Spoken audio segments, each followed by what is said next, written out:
There's no pain quite like watching your children struggle with something you cannot fix. For 7 long years, Margaret Hastings held her twin boys close, knowing all her wealth couldn't give them the one thing they needed most, the ability to walk. The doctors in Wyoming Territory said it was impossible. The town whispered their pity behind closed doors. Her sons, Samuel and Benjamin, would spend their lives in wheelchairs, and there was nothing anyone could do about it. Then a mountain man named Caleb Stone arrived. He didn't bring medical degrees or fancy treatments. He brought something simpler, belief and a pair of steady hands. What happened next would change everything. Before we jump back in, tell us where you're tuning in from, and if this story touches you, make sure you're subscribed, because tomorrow I've saved something extra special for you.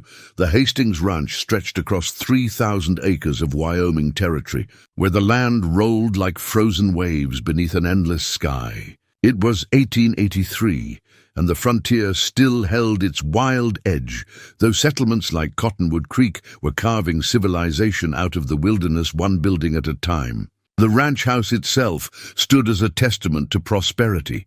2 stories of solid timber and stone, with a wraparound porch that faced the distant mountains. Thomas Hastings had built it with his own hands, back when dreams seemed achievable and the future held nothing but promise. Margaret Hastings stood at the window of the front parlor, her hand resting against the cool glass. She was 34 years old, though grief had etched lines around her eyes that made her appear older. Her dark hair, once vibrant, was now streaked with premature silver that she no longer bothered to hide. She wore a simple dress of deep blue, practical and well-made, because what was the point of fancy clothes when there was no one left to notice? 3 years had passed since Thomas died. A riding accident, sudden and senseless. One moment he was the strongest man she'd ever known, and the next he was gone, leaving her alone with 2 boys who needed more than she knew how to give. "Mama, we're ready for the lesson."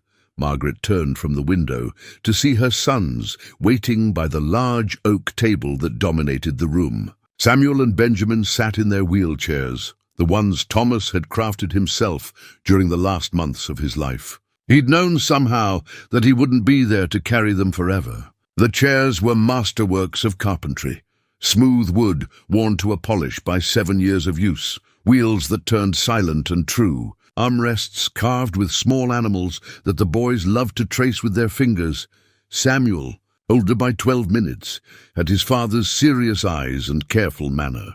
He sat with a book already open in his lap, ready to begin. Benjamin, the younger twin, wore a smile that never quite faded, even though he had every reason to let it go. Where Samuel observed the world with quiet intensity, Benjamin met it with irrepressible curiosity.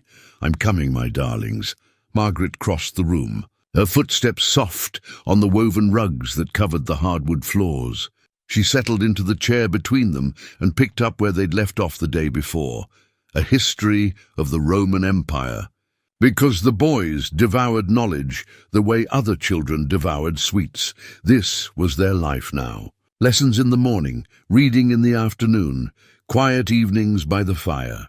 The ranch ran itself more or less. The foreman, Jack Morrison, handled the cattle and the hands. Clara Murphy, the housekeeper who'd been with them since before the boys were born, managed the household. Margaret existed somewhere in between, going through the motions of living while feeling like a ghost in her own home. Clara appeared in the doorway, wiping her hands on her apron. She was a stout woman in her 50s, with grey hair pinned in a practical bun and eyes that missed nothing. "Mrs. Hastings, Dr. Webb is here for the boys' monthly examination." Margaret felt the familiar tightening in her chest. Dr. Harrison Webb had been making these visits since the twins were born, and every time he left with the same pronouncement. Nothing had changed, nothing would change, and she should focus on keeping the boys comfortable rather than hoping for impossible things. Send him in. "Clara, thank you." Dr. Webb entered with his black medical bag and his expression of professional sympathy. He was a good man, Margaret knew, competent and kind. It wasn't his fault that medical science had no answers for her sons. He nodded to Margaret and smiled at the boys. "Good morning, Samuel. Benjamin, how are we feeling today?" "Fine, Dr. Webb," they answered in unison, then grinned at each other. They did that sometimes, speaking as one, moving in sync, as if being twins meant sharing a single soul, split between two bodies. The examination was always the same. Dr. Webb tested their reflexes, asked about pain or sensation, manipulated their legs with gentle, practiced movements. The boys bore it patiently, having learned long ago that resistance only prolonged the process. Margaret watched as she always did, searching for any flicker of hope in the doctor's face. She found none. "No change," Dr. Webb said quietly when he'd finished, pulling Margaret aside while the boys returned to their books. "I'm sorry, Margaret. I wish I had better news. Is there nothing else we can try? No specialist in Denver or San Francisco? I have the means to pay, whatever the cost." The doctor's expression softened with pity, which was somehow worse than outright dismissal. "I've consulted with colleagues across the country. The consensus remains the same. The boy's condition, whatever caused it, happened before birth. The nerves that should connect their spinal columns to their legs simply aren't functioning properly. It's not a matter of money or treatment. It's a matter of physiology. So they'll never walk." Margaret's voice was flat, emotionless. She'd learned to protect herself by feeling nothing at all. "I'm sorry," Dr. Webb said again, because what else could he say? He touched her shoulder briefly, then collected his bag and left, nodding to Clara on his way out. Margaret returned to the window, staring out at the vast expanse of land her sons would never run across. Behind her she heard Samuel reading aloud to Benjamin, his voice steady and clear. They'd adapted, as children do. They'd built a life within the confines of their limitations. But Margaret couldn't shake the image of Thomas's face the first time he'd held them. The joy and wonder that had turned to anguish when he realized they couldn't move their legs. "Some things just aren't meant to be fixed," he'd said near the end, when the cancer was eating him alive, and he knew he'd never see them grow up. "But that doesn't mean they're broken. Those boys are perfect, Margaret. Promise me you'll remember that." She'd promised, but she'd lied. How could they be perfect when the world was built for people who could walk? When every door, every street, every simple pleasure required legs that worked? Clara appeared at her elbow, quiet as always. "You're thinking too much again. Someone has to think." "Clara, thinking and worrying aren't the same thing." The housekeeper handed her a cup of tea, already prepared the way Margaret liked it. "Those boys are happy. Look at them." Margaret looked. Samuel and Benjamin had abandoned their books and were now engaged in an elaborate game involving toy soldiers and a map they'd drawn of an imaginary kingdom. Their laughter filled the room like music, pure and unself-conscious. They were happy, she realized. Despite everything, they'd found joy in small things. It was Margaret who was drowning. "I'm going into town tomorrow," Clara said. "Need supplies and want to check on Reverend Stone. He's been feeling poorly. Take whatever you need from the account." Clara hesitated, which meant she had something else to say. Margaret waited, sipping her tea. "There's talk in town," Clara finally said. "About a stranger who rode in last week? Mountain man, from what folks say. Been asking questions about the area, about people. We get drifters all the time, Clara. This one's different, they say. Got a look about him. Like he's searching for something specific." Margaret felt a flicker of unease. The ranch was isolated enough that strangers were noteworthy, and in her experience, men who asked too many questions usually brought trouble. "Tell Morrison to keep the hands alert. I don't want any surprises." "Yes, ma'am." Clara paused. Though Martha at the general store said he seemed kind, gentle-like, not the rough sort. Even kind men can be dangerous. "Clara," the housekeeper nodded and withdrew, leaving Margaret alone with her thoughts and her tea. Outside, the autumn sun painted the mountains in shades of amber and gold. Winter would come soon, locking them in for months. Another season of sameness, of routine, of watching her sons grow older within the prison of their chairs. That evening, after supper and evening prayers, Margaret tucked the boys into their beds. They slept in a large room on the ground floor, specially arranged so they could move about independently. Thomas had designed it before he died. Wide doorways, lowered shelves, everything within reach. "Mama," Benjamin said as she pulled the quilt up to his chin. "Do you think Papa can see us from heaven?" The question pierced her heart. "I do, sweetheart. I think he watches over you every day. Then he knows we're doing our best," Samuel added quietly. "Even if we can't walk like other boys." Margaret kissed both their foreheads, breathing in the familiar scent of soap and innocence. "Your father was so proud of you. You have nothing to prove to anyone." But as she closed their door and walked to her own empty bedroom, Margaret wondered if she was telling them the truth or just repeating comfortable lies. Thomas had loved them fiercely, but he'd also spent his last months trying everything to help them walk. He'd built the wheelchairs as a last resort, not a first choice. She sat at her vanity and opened the drawer where she kept her most precious possessions. The gold locket lay on a bed of velvet, waiting. She lifted it carefully, feeling its familiar weight in her palm. Inside were 2 photographs, one of Thomas on their wedding day, young and full of hope, and one of the twins as infants, perfect and new. Before anyone knew, their legs would never carry them. Margaret fastened the locket around her neck, feeling it settle against her heart. She wore it every day, a reminder of what she'd had and what she'd lost. The weight of it was both comfort and burden, anchor and chain. Tomorrow would be the same as today, and the day after that, and the day after that. This was her life now, watching her sons adapt to a world that wasn't built for them. While she slowly forgot what it felt like to hope for anything different, she didn't know, as she finally blew out her lamp and settled into bed, that everything was about to change. She didn't know that the stranger Clara had mentioned was already making his way toward their ranch, drawn by something he couldn't explain. She didn't know that sometimes miracles came not with thunder and lightning, but with quiet determination and a pair of steady hands.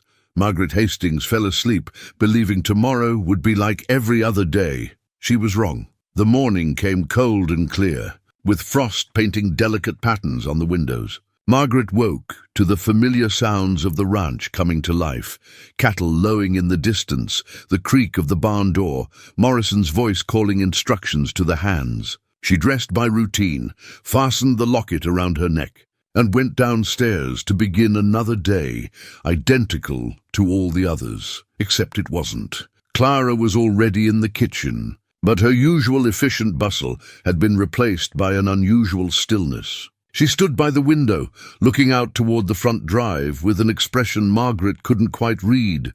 "What is it?" "That stranger I mentioned," Clara said quietly. "He's here." Margaret joined her at the window and saw him immediately. A man sat astride a sturdy roan horse at the edge of the front yard, not approaching but not leaving either. He was perhaps in his mid-40s, with a weathered face and broad shoulders beneath a worn leather coat. His hat was pulled low, but even from this distance, Margaret could see the patient stillness in the way he sat. He wasn't demanding entrance or making a scene. He was simply waiting, as if he had all the time in the world. "How long has he been there?" "Found him when I came down at dawn. Just sitting, watching the house, but not in a threatening way. More like," Clara paused, searching for words, "more like he's working up the courage to knock on a door." Margaret studied the stranger more carefully. He held something across his saddle, a long staff made of gnarled wood, worn smooth by years of use. There was something about the way he held it, not as a weapon, but as a support, a companion on long journeys. His horse stood calm and patient, well cared for and content. "I'll speak with him," Margaret said, reaching for her shawl. "Want me to fetch Morrison?" "No, I don't think he means harm." She wasn't sure why she believed that, but something in the man's bearing suggested he'd rather wait forever than cause alarm. Margaret stepped onto the front porch, pulling her shawl tight against the morning chill.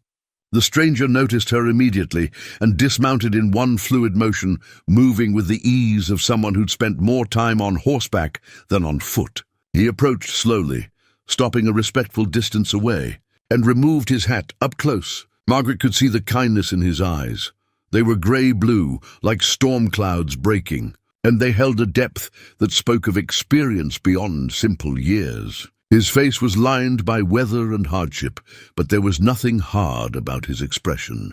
If anything, he looked almost hesitant. "Ma'am," he said, his voice a low rumble that carried the cadence of careful thought. "My name is Caleb Stone. I apologize for the early hour and the intrusion. You've been sitting out here for some time, Mr. Stone. You could have knocked." A slight smile touched his lips. "Didn't want to presume. Figured if you wanted me gone, you'd send someone to say so. If you didn't, well, I could wait." There was something disarming about his honesty. Margaret found herself curious rather than frightened. "What brings you to my property, Mr. Stone?" "I was in town yesterday. Heard folks talking about you and your sons." He held up a hand quickly, seeing her expression close. "Not gossip, ma'am. Genuine concern. The storekeeper mentioned your boys, that they've been unable to walk since birth, that every doctor who's seen them says nothing can be done." Margaret felt the familiar defensiveness rise in her chest. "If you're here to sell me some miracle cure or false hope, Mr. Stone, you can save your breath and my time." "No, ma'am. I'm not selling anything." He turned his hat in his hands, a nervous gesture that seemed out of place on such a solid man. I've seen things in my travels. Men who were told they'd never walk again, finding their feet. Not through magic or medicine, but through patience and different ways of thinking about what's possible." "Are you a doctor?" "No, ma'am. I was an army medic during the war. Learned some from tribal healers in the years after. Mostly I've just spent time with people who needed help and nowhere else to turn." Margaret studied him carefully. There was no salesman's eagerness in his manner, no false promises in his eyes.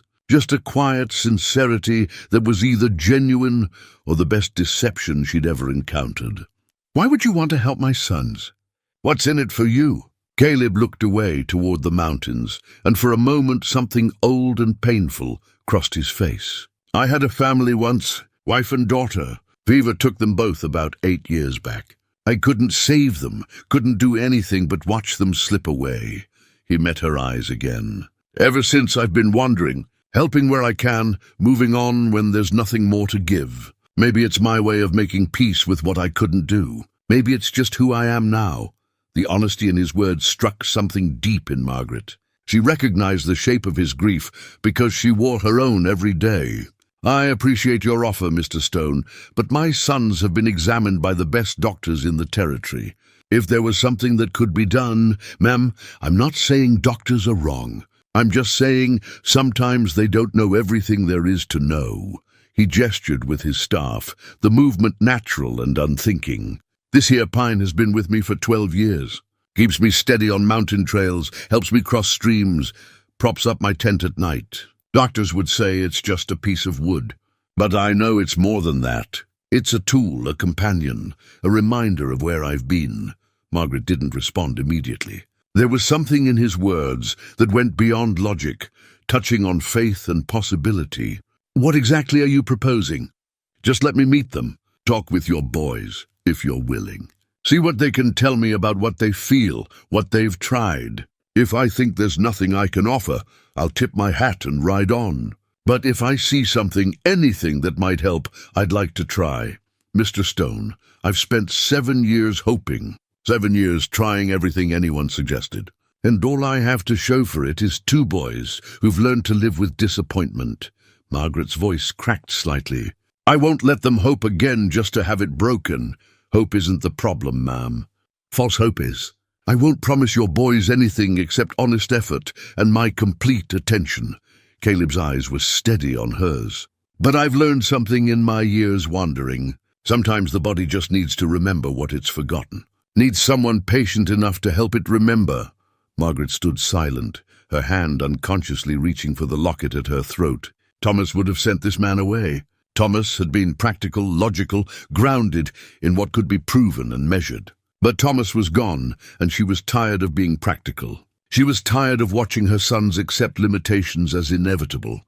"One meeting," she heard herself say. "You can meet the boys. Talk with them. After that, we'll see." Relief washed visibly across Caleb's face. "Thank you, ma'am. You won't regret it." "I might," Margaret said, but there was no real conviction in her voice. "Tie your horse and come inside. They'll be waking soon." Caleb secured his mount with practiced efficiency, but Margaret noticed he kept the walking staff with him, carrying it as naturally as most men wore their hats. As they walked toward the house, Clara met them at the door with a look that said she'd heard everything. "I'll make coffee," the housekeeper said simply, and disappeared toward the kitchen. Margaret led Caleb into the front parlor, gesturing to one of the sturdy chairs. He sat but remained alert, not relaxed, as if he were a guest who knew he might be asked to leave at any moment. His staff leaned against the arm of the chair within easy reach. "That's quite a piece of wood," Margaret observed, more to fill the silence than from real curiosity. Caleb glanced at the staff with genuine affection. "Found it on a mountainside in Colorado. Was caught in a blizzard, lost my bearings. Grabbed onto what I thought was a tree branch to steady myself, but it was this, already broken free, just waiting there in the snow. Used it to feel my way down the mountain when I couldn't see 3 feet ahead. Saved my life that day. You think objects have purpose? That they find us when we need them? I think sometimes what we need and what finds us are the same thing." He met her eyes. "Wasn't planning to come through Cottonwood Creek. Was heading north to Montana. But my horse threw a shoe, and while the blacksmith was working, I heard people talking about your family. Something told me to stay to ask more questions. And here I am." Before Margaret could respond, she heard the familiar sound of wheels on hardwood. Samuel and Benjamin appeared in the doorway, having maneuvered themselves from their bedroom with the independence they'd developed over years. They stopped when they saw the stranger, curiosity replacing any hesitation. "Mama." Samuel's voice was cautious but not frightened. "Boys, this is Mr. Caleb Stone. He's come to visit with us." Margaret moved to stand beside them, a protective gesture she couldn't suppress. "Mr. Stone, these are my sons, Samuel and Benjamin." Caleb stood slowly, and then did something unexpected. He lowered himself to one knee, bringing his eyes level with the boys. "Pleased to meet you both. Your mother tells me you're mighty fine scholars." Benjamin grinned immediately. "We read lots of books. Samuel likes history best, but I like the adventure stories." "Adventure stories are important," Caleb agreed seriously. "They teach us that impossible things sometimes turn out to be just difficult things in disguise." Samuel studied Caleb with his father's careful observation. "Are you a cowboy?" "Not exactly. More of a wanderer, I suppose. I've been a lot of things. Soldier, scout, healer when healing was needed. These days I mostly travel and help folks where I can. Can you help us?" Benjamin's question was direct, without guile. "Dr. Webb says our legs don't work right, that we'll always need our chairs."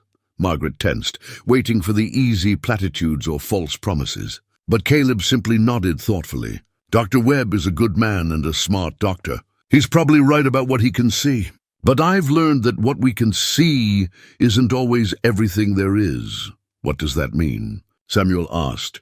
"It means I'd like to talk with you boys. Learn about what you feel in your legs, what you've tried, what hurts and what doesn't. Then maybe, if your mama agrees, we could try some things together. No promises, but honest effort. Would that be all right?"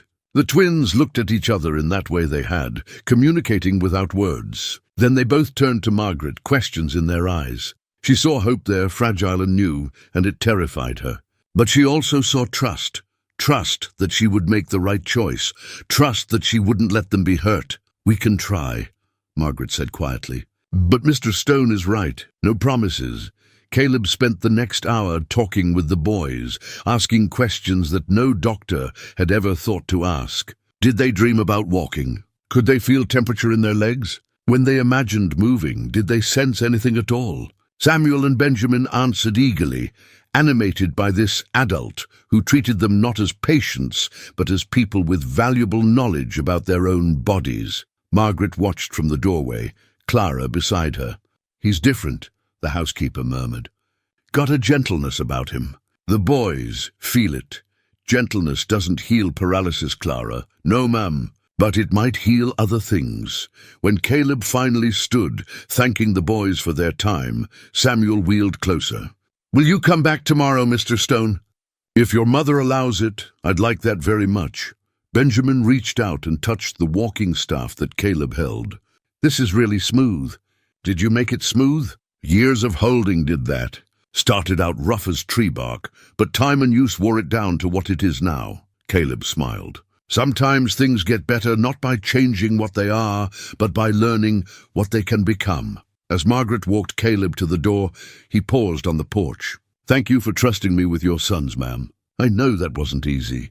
I haven't decided if I trust you yet. Mr. Stone, but I've decided to give you a chance. That's all I'm asking." He settled his hat on his head and retrieved his horse. Before mounting, he turned back. "One more thing, Mrs. Hastings. I saw the way you touched that locket when you were deciding. Whatever it represents, whoever gave it to you, I don't aim to replace or dishonor that. I'm just here to help, if help is possible." Margaret's hand went unconsciously to the locket. "My husband gave it to me. He died 3 years ago. I'm sorry for your loss." Caleb's voice carried genuine sympathy. "He built those wheelchairs, didn't he?" "I saw the craftsmanship. Made with love, he did. It was the last thing he made before he passed. Then he was a good man who loved his sons." Caleb swung into the saddle with easy grace. "I'll be back tomorrow morning if that suits you. And Mrs. Hastings, those boys of yours are remarkable.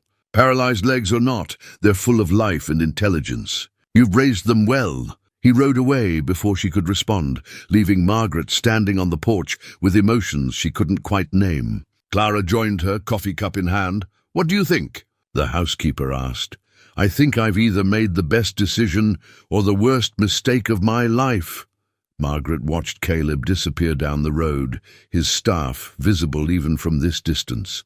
"And I won't know which until it's too late to change my mind."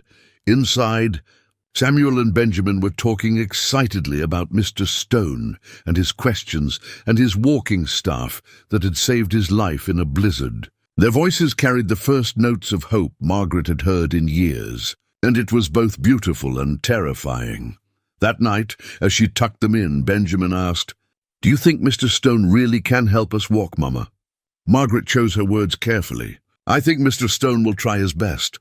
And I think trying is worth something, even if we don't get the results we hope for."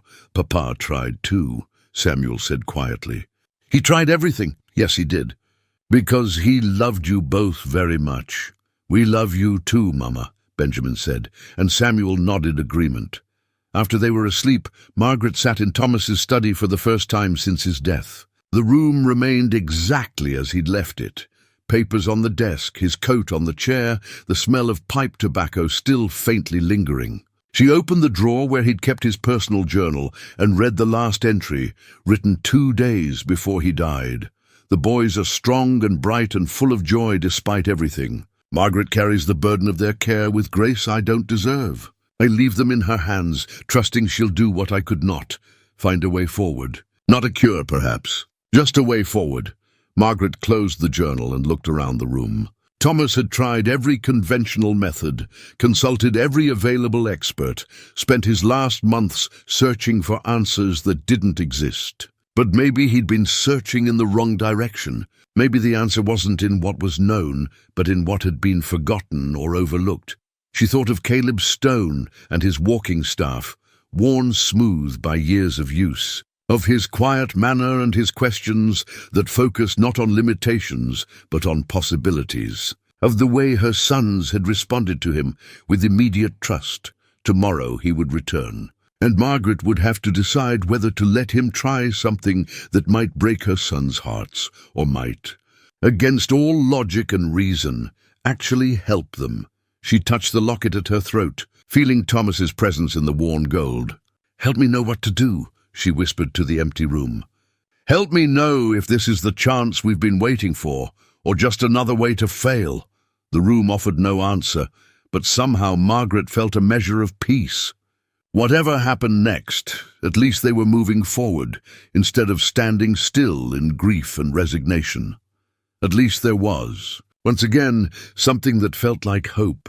Caleb Stone arrived at dawn, as promised. Margaret had barely slept, spending most of the night alternating between hope and regret about her decision. She watched from the window as he dismounted, carrying not just his walking staff, but a worn leather pouch that hung from his shoulder. It was dark brown, softened by years of handling, with careful stitching along the seams where it had been repaired multiple times. She met him at the door before he could knock. "Mr. Stone, Mrs. Hastings." He nodded respectfully. "I appreciate you allowing me to return. The boys haven't talked about anything else since you left." Margaret stepped aside to let him enter. "I hope you understand the responsibility that comes with their hope." "I do, ma'am. And I take it seriously." He followed her into the parlor, where Samuel and Benjamin were already waiting, dressed and eager. Their faces lit up when they saw him. "Mr. Stone," Benjamin called out. "Did you bring your walking staff?" Caleb smiled and held it up. "Never go anywhere without it. But I brought something else too." He patted the leather pouch at his side. "Tools of the trade, you might say." "What kind of tools?" Samuel asked, leaning forward with interest. "Patience, son. First I need to talk with your mama about what I'd like to try." Margaret gestured to the chairs, and they all settled in. Caleb in the large chair, the boys positioned close, and Margaret perched on the edge of her seat with the wariness of someone expecting disappointment. Before Caleb could begin, Clara appeared with coffee and warm biscuits. Close behind her came an unexpected visitor, Dr. Harrison Webb, his medical bag in hand and concern written across his face. "Margaret, I heard in town that there's a stranger here claiming he can help the boys." The doctor's tone was protective, almost paternal. "I felt I should come just to make sure that I'm not being taken advantage of." Margaret finished. "I appreciate your concern, Harrison, but I'm perfectly capable of making decisions for my family." Dr. Webb's expression softened. "I know you are. But I've seen too many desperate families fall prey to charlatans promising miracles. I'd never forgive myself if I didn't at least check." Caleb stood and extended his hand. "Dr. Webb, I presume." "Caleb Stone, I'm not here to challenge your medical expertise or sell false hope. I'm just offering a different approach, if Mrs. Hastings and the boys are willing." The doctor shook his hand, but kept his skepticism evident. "What qualifications do you have, Mr. Stone?" "Served as a field medic in the war. Learned from healers among the Lakota and Cheyenne tribes during my time in the territories. Beyond that, just experience helping folks with various ailments." Caleb met the doctor's gaze steadily. "I'm not claiming to be a physician. I'm claiming to have seen things work that medical science said couldn't, such as a man named Jacob Thornton up in Montana. Took a bullet in the spine, paralyzed from the waist down. Doctor said he'd never walk again. Spent 2 years working with him, exercises, herbal treatments, teaching his body to remember what it knew before the injury. Last I saw him, he was walking with a cane, slow but steady." Dr. Webb's expression remained doubtful. "Spinal injuries are different from congenital conditions. These boys were born this way. Their nervous systems never developed the proper connections." "Maybe so," Caleb agreed. "But maybe the connections are there, just sleeping. Maybe they need to be woken up." Margaret watched the exchange with growing tension. The two men represented different worlds, one of science and proven methods, the other of intuition and possibilities. She understood Dr. Webb's skepticism because she shared it. But she also felt something else, something harder to name, when she looked at Caleb Stone's quiet confidence. "Harrison," she said carefully, "I value your expertise. You've cared for my family for years, but I'd like to hear what Mr. Stone proposes before we dismiss it entirely." The doctor's jaw tightened, but he nodded. "Very well. I'll listen, but I reserve the right to object if I believe the boys might be harmed." "Wouldn't expect anything less," Caleb said. He settled back into his chair and opened the leather medicine pouch, revealing an array of small cloth packets and glass vials. The boys leaned in, fascinated. "This here is my medicine pouch," Caleb explained. "Carried it for near 15 years now. Each of these packets contains herbs and remedies I've collected from different places and different healers. Nothing dangerous, nothing that'll hurt, but combinations that help with pain, inflammation, circulation, things that might make a difference if used consistently." He selected one of the packets and held it up. "This is willow bark and ginger root, ground fine and mixed with a bit of peppermint for taste. Good for reducing inflammation in joints and muscles. Might help increase blood flow to the boy's legs." Dr. Webb leaned forward to examine the packet. Willow bark contains salicin, similar to the active ingredient in medicines we use for pain and inflammation. The ginger aids digestion and circulation. It's not harmful, though I'm skeptical it will produce any meaningful change. "Fair enough," Caleb said. but it won't hurt to try, and it's a start." He looked at Samuel and Benjamin. "With your permission, I'd like to examine your legs properly. Not with instruments and medical tests, but with my hands. Feel the muscles, the joints, understand what's tight and what's loose. That all right with you boys?" They both nodded eagerly. Margaret found herself nodding too, though her heart hammered with a mixture of hope and fear. Caleb knelt beside Samuel's wheelchair first, his movements slow and deliberate. "Tell me if anything hurts or feels uncomfortable," he said, then gently began manipulating Samuel's right leg. He worked in silence for several minutes, his weathered hands moving with surprising gentleness. His fingers pressed along the thigh, the knee, the calf, as if reading a language written in muscle and bone. "You feel that?" he asked at one point, pressing gently behind Samuel's knee. Samuel's eyes widened. "Yes, it tingles." "Good, that's good." Caleb continued his examination, then moved to the left leg, repeating the process. When he finished with Samuel, he moved to Benjamin and performed the same careful assessment. Dr. Webb watched with clinical interest, his skepticism gradually giving way to professional curiosity. "What are you finding?" Caleb sat back on his heels, considering. "Their muscles aren't atrophied as much as I'd expect. Someone's been working with them, keeping the tissue healthy." "That was Thomas," Margaret said quietly. "My husband. He massaged their legs every night, moved them through exercises even though the doctors said it was pointless." "Wasn't pointless at all," Caleb said firmly. "He kept their bodies ready for the possibility of use. That's going to help us." He looked at Dr. Webb. "You've tested their reflexes, I assume?" "Extensively. No response to standard reflex tests. What about sensation? Temperature, pressure, pain?" "Limited sensation. They can feel pressure if it's strong enough, but fine sensation appears absent." Caleb nodded thoughtfully. "Boys, I want to try something. I'm going to touch different spots on your legs, and I want you to close your eyes and tell me if you feel anything at all. Even the smallest sensation counts." For the next 20 minutes, Caleb worked systematically, testing responses with light touches, firm pressure, warm compresses from Clara's kitchen, and cold cloths. Dr. Webb observed with growing interest, occasionally making notes in a small journal he'd produced from his bag. The results were surprising. Both boys showed responses in areas the doctor had never detected. Benjamin felt warmth more clearly in his left leg. Samuel had distinct sensation along the outer edge of his right thigh. Small discoveries, perhaps, but discoveries nonetheless. Their nervous systems aren't completely disconnected, Caleb said finally. The pathways are there, just not functioning the way they should, like a road that's been blocked by fallen trees. The road still exists. We just need to clear it. That's a pleasant metaphor, Mr. Stone, Dr. Webb said. But the medical reality is more complex. Even if some sensation exists, that doesn't mean motor function can be restored. No, it doesn't mean it will be. But it means it might be. Caleb stood and addressed Margaret directly. Here's what I'd like to propose, ma'am. Daily sessions with the boys, morning and evening, about an hour each. I'll work on massage and manipulation to increase circulation and sensation. We'll use herbal preparations to reduce any inflammation that might be interfering with nerve function. And we'll do exercises, gentle at first, gradually building.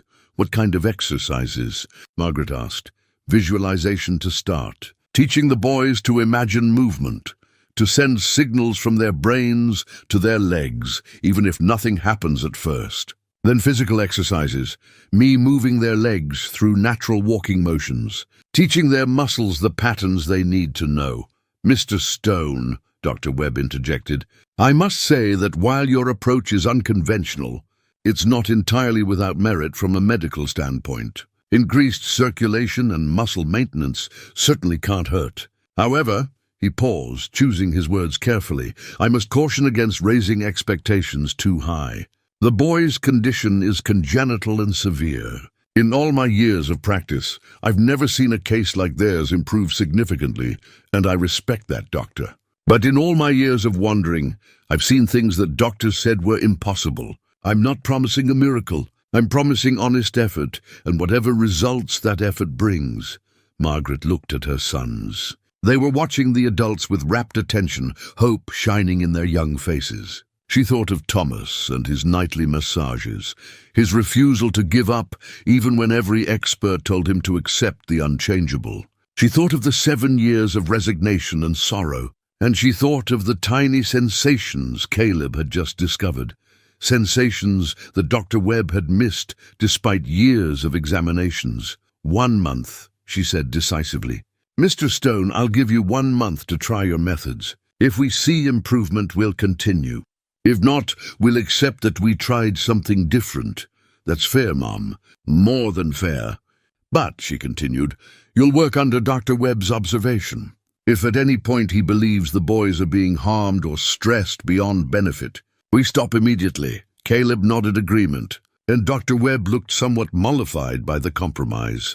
Then we have an arrangement, Margaret said. Mr. Stone, there's a guest cabin behind the main house. It's small but comfortable. You're welcome to stay there during this trial period. I appreciate that. Mrs. Hastings, I'll earn my keep however I can. Work around the ranch, whatever's needed. The work I need from you is helping my sons. That's payment enough. Clara, who'd been watching from the doorway, spoke up. I'll get the cabin ready, Mrs. Hastings. Should have it livable by this afternoon. As the morning progressed, Caleb conducted the first official treatment session. He prepared a warm herbal compress from his medicine pouch, explaining each ingredient and its purpose. The boys watched, fascinated, as he mixed willow bark powder with ginger, adding warm water until it formed a paste that he spread on clean cloths. This might feel strange at first, he warned, wrapping Benjamin's legs with the warm compresses. But it should be comfortable. Tell me if it's too hot or causes any pain. It's warm, Benjamin said, but it feels good, like sitting by the fire in winter. Caleb repeated the process with Samuel, then began the massage work. His hands moved with practiced expertise, working the muscles in long, smooth strokes that followed the natural lines of circulation. He explained as he worked, teaching Margaret and Clara so they could help with sessions when he wasn't available. The key is consistency, he said. Not hard pressure, that can damage tissue. Gentle but firm, always moving toward the heart to encourage blood flow. We're waking the body up, reminding it what it's capable of. Dr. Webb remained for the entire session, observing with scientific detachment. When it concluded, he pulled Margaret aside. I still have serious doubts about ultimate success, but I must admit his technique is sound. The massage and herbal treatments are fundamentally harmless and may provide some comfort even if they don't restore function. But you don't believe they'll walk. The doctor's expression was sympathetic. Margaret, I've learned not to say never in medicine, but I want you to be realistic.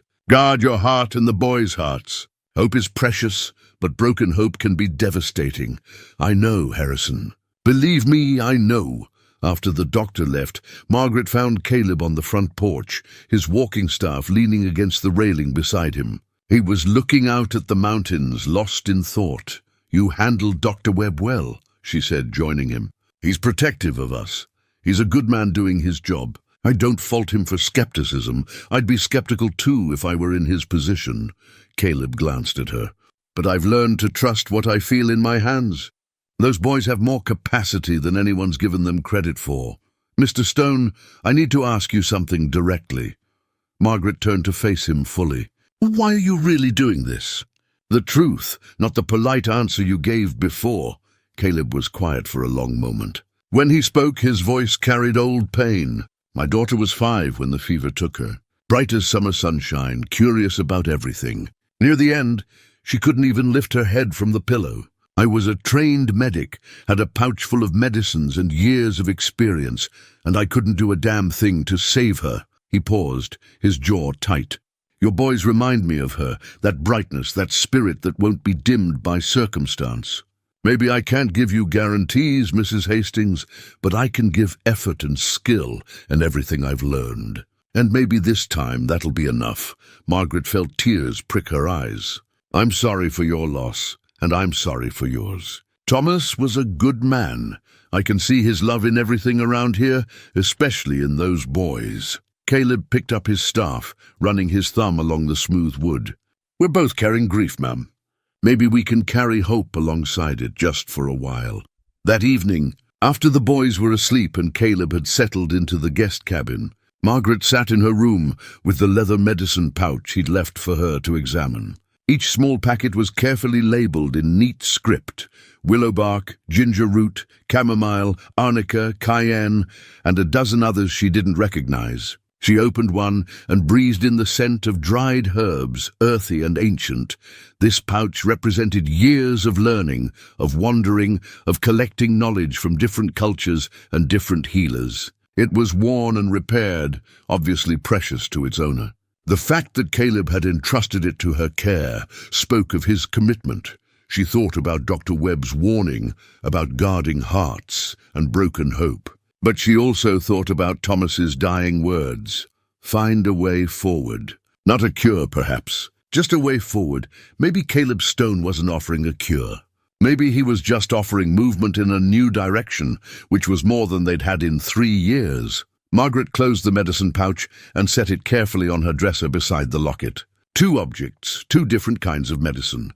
One from her past, one possibly leading to their future. Tomorrow, the real work would begin. And for the first time in longer than she could remember, Margaret Hastings felt something that went beyond mere existence. She felt anticipation. The 1-month mark arrived with early autumn colors, painting the mountains in shades of amber and crimson. Margaret stood in the parlor, watching Caleb work with the boys, and marveled at how much had changed. The small toe movements had progressed to leg flexes. The leg flexes had become sustained muscle engagement. But the boys still couldn't stand independently, couldn't bear their own weight, couldn't take even a single step. Dr. Webb had visited 3 days prior, conducting his most thorough examination yet. His conclusion was cautiously optimistic: unprecedented improvement in voluntary movement and muscle tone, but significant challenges remained in developing the strength and coordination needed for actual ambulation. Caleb had listened to the doctor's assessment with his characteristic calm, then simply nodded and said, "Then we build strength and coordination, one day at a time."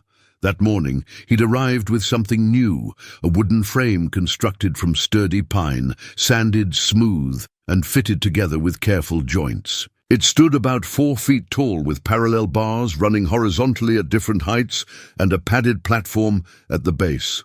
"What is it?" Benjamin asked, wheeling closer to examine the structure. "It's a standing frame," Caleb explained.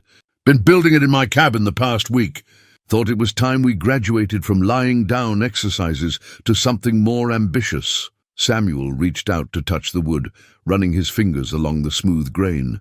"It's beautiful. You made this?" "With some help from Morrison for the heavy lifting. But yes, I made it." Caleb positioned the frame in the center of the parlor, testing its stability. "The idea is simple. We secure you boys in this frame so you're safely supported, then gradually let your feet take more and more of your weight. Teaches your legs what standing feels like, builds the muscles you'll need." Margaret felt her pulse quicken. "Is it safe?" "Completely. They'll be strapped in at the chest and waist. Even if their legs give out entirely, they won't fall." Caleb met her eyes. "But I believe their legs will hold, at least partially. They're stronger than they've ever been. Can we try it now?" Benjamin's excitement was palpable. "That's why I brought it," Caleb smiled. "Samuel, you first. You're the brave guinea pig." With Caleb's guidance and Margaret's help, they maneuvered Samuel from his wheelchair into the standing frame. Caleb secured the padded straps carefully, ensuring they were snug but not constricting. Samuel's feet rested flat on the padded platform, his legs straight, but clearly not bearing any weight yet. "How does that feel?" Caleb asked. "Strange," Samuel admitted. "I'm upright, but it doesn't feel like standing. More like hanging. That's because you're not engaging your legs yet." Now comes the interesting part. Caleb positioned himself in front of Samuel, placing his hands on the boy's knees. "I'm going to count to 3. When I get to 3, I want you to imagine pushing down through your feet. Imagine your legs are strong pillars holding you up. Don't worry about whether it works. Just try. Ready?" Samuel nodded, his face set with determination. 1, 2, 3. For a moment, nothing changed. Then Margaret saw it. A subtle shift in Samuel's posture, a slight straightening of his spine, a minute tensing in his legs. The straps went fractionally looser as his body took on a tiny portion of its own weight. "That's it," Caleb encouraged. "Hold it for 5 seconds. 5, 4, 3, 2, 1. Good. Rest now." Samuel's legs relaxed immediately, the straps taking his full weight again. But his face glowed with triumph. "I felt it. I felt my legs holding me for a second." "You did more than feel it. You did it. Actual weight-bearing." Caleb looked at Margaret and she saw pride and vindication in his expression. "That's the foundation we build from." They repeated the exercise 5 more times, with Samuel holding the position slightly longer each time.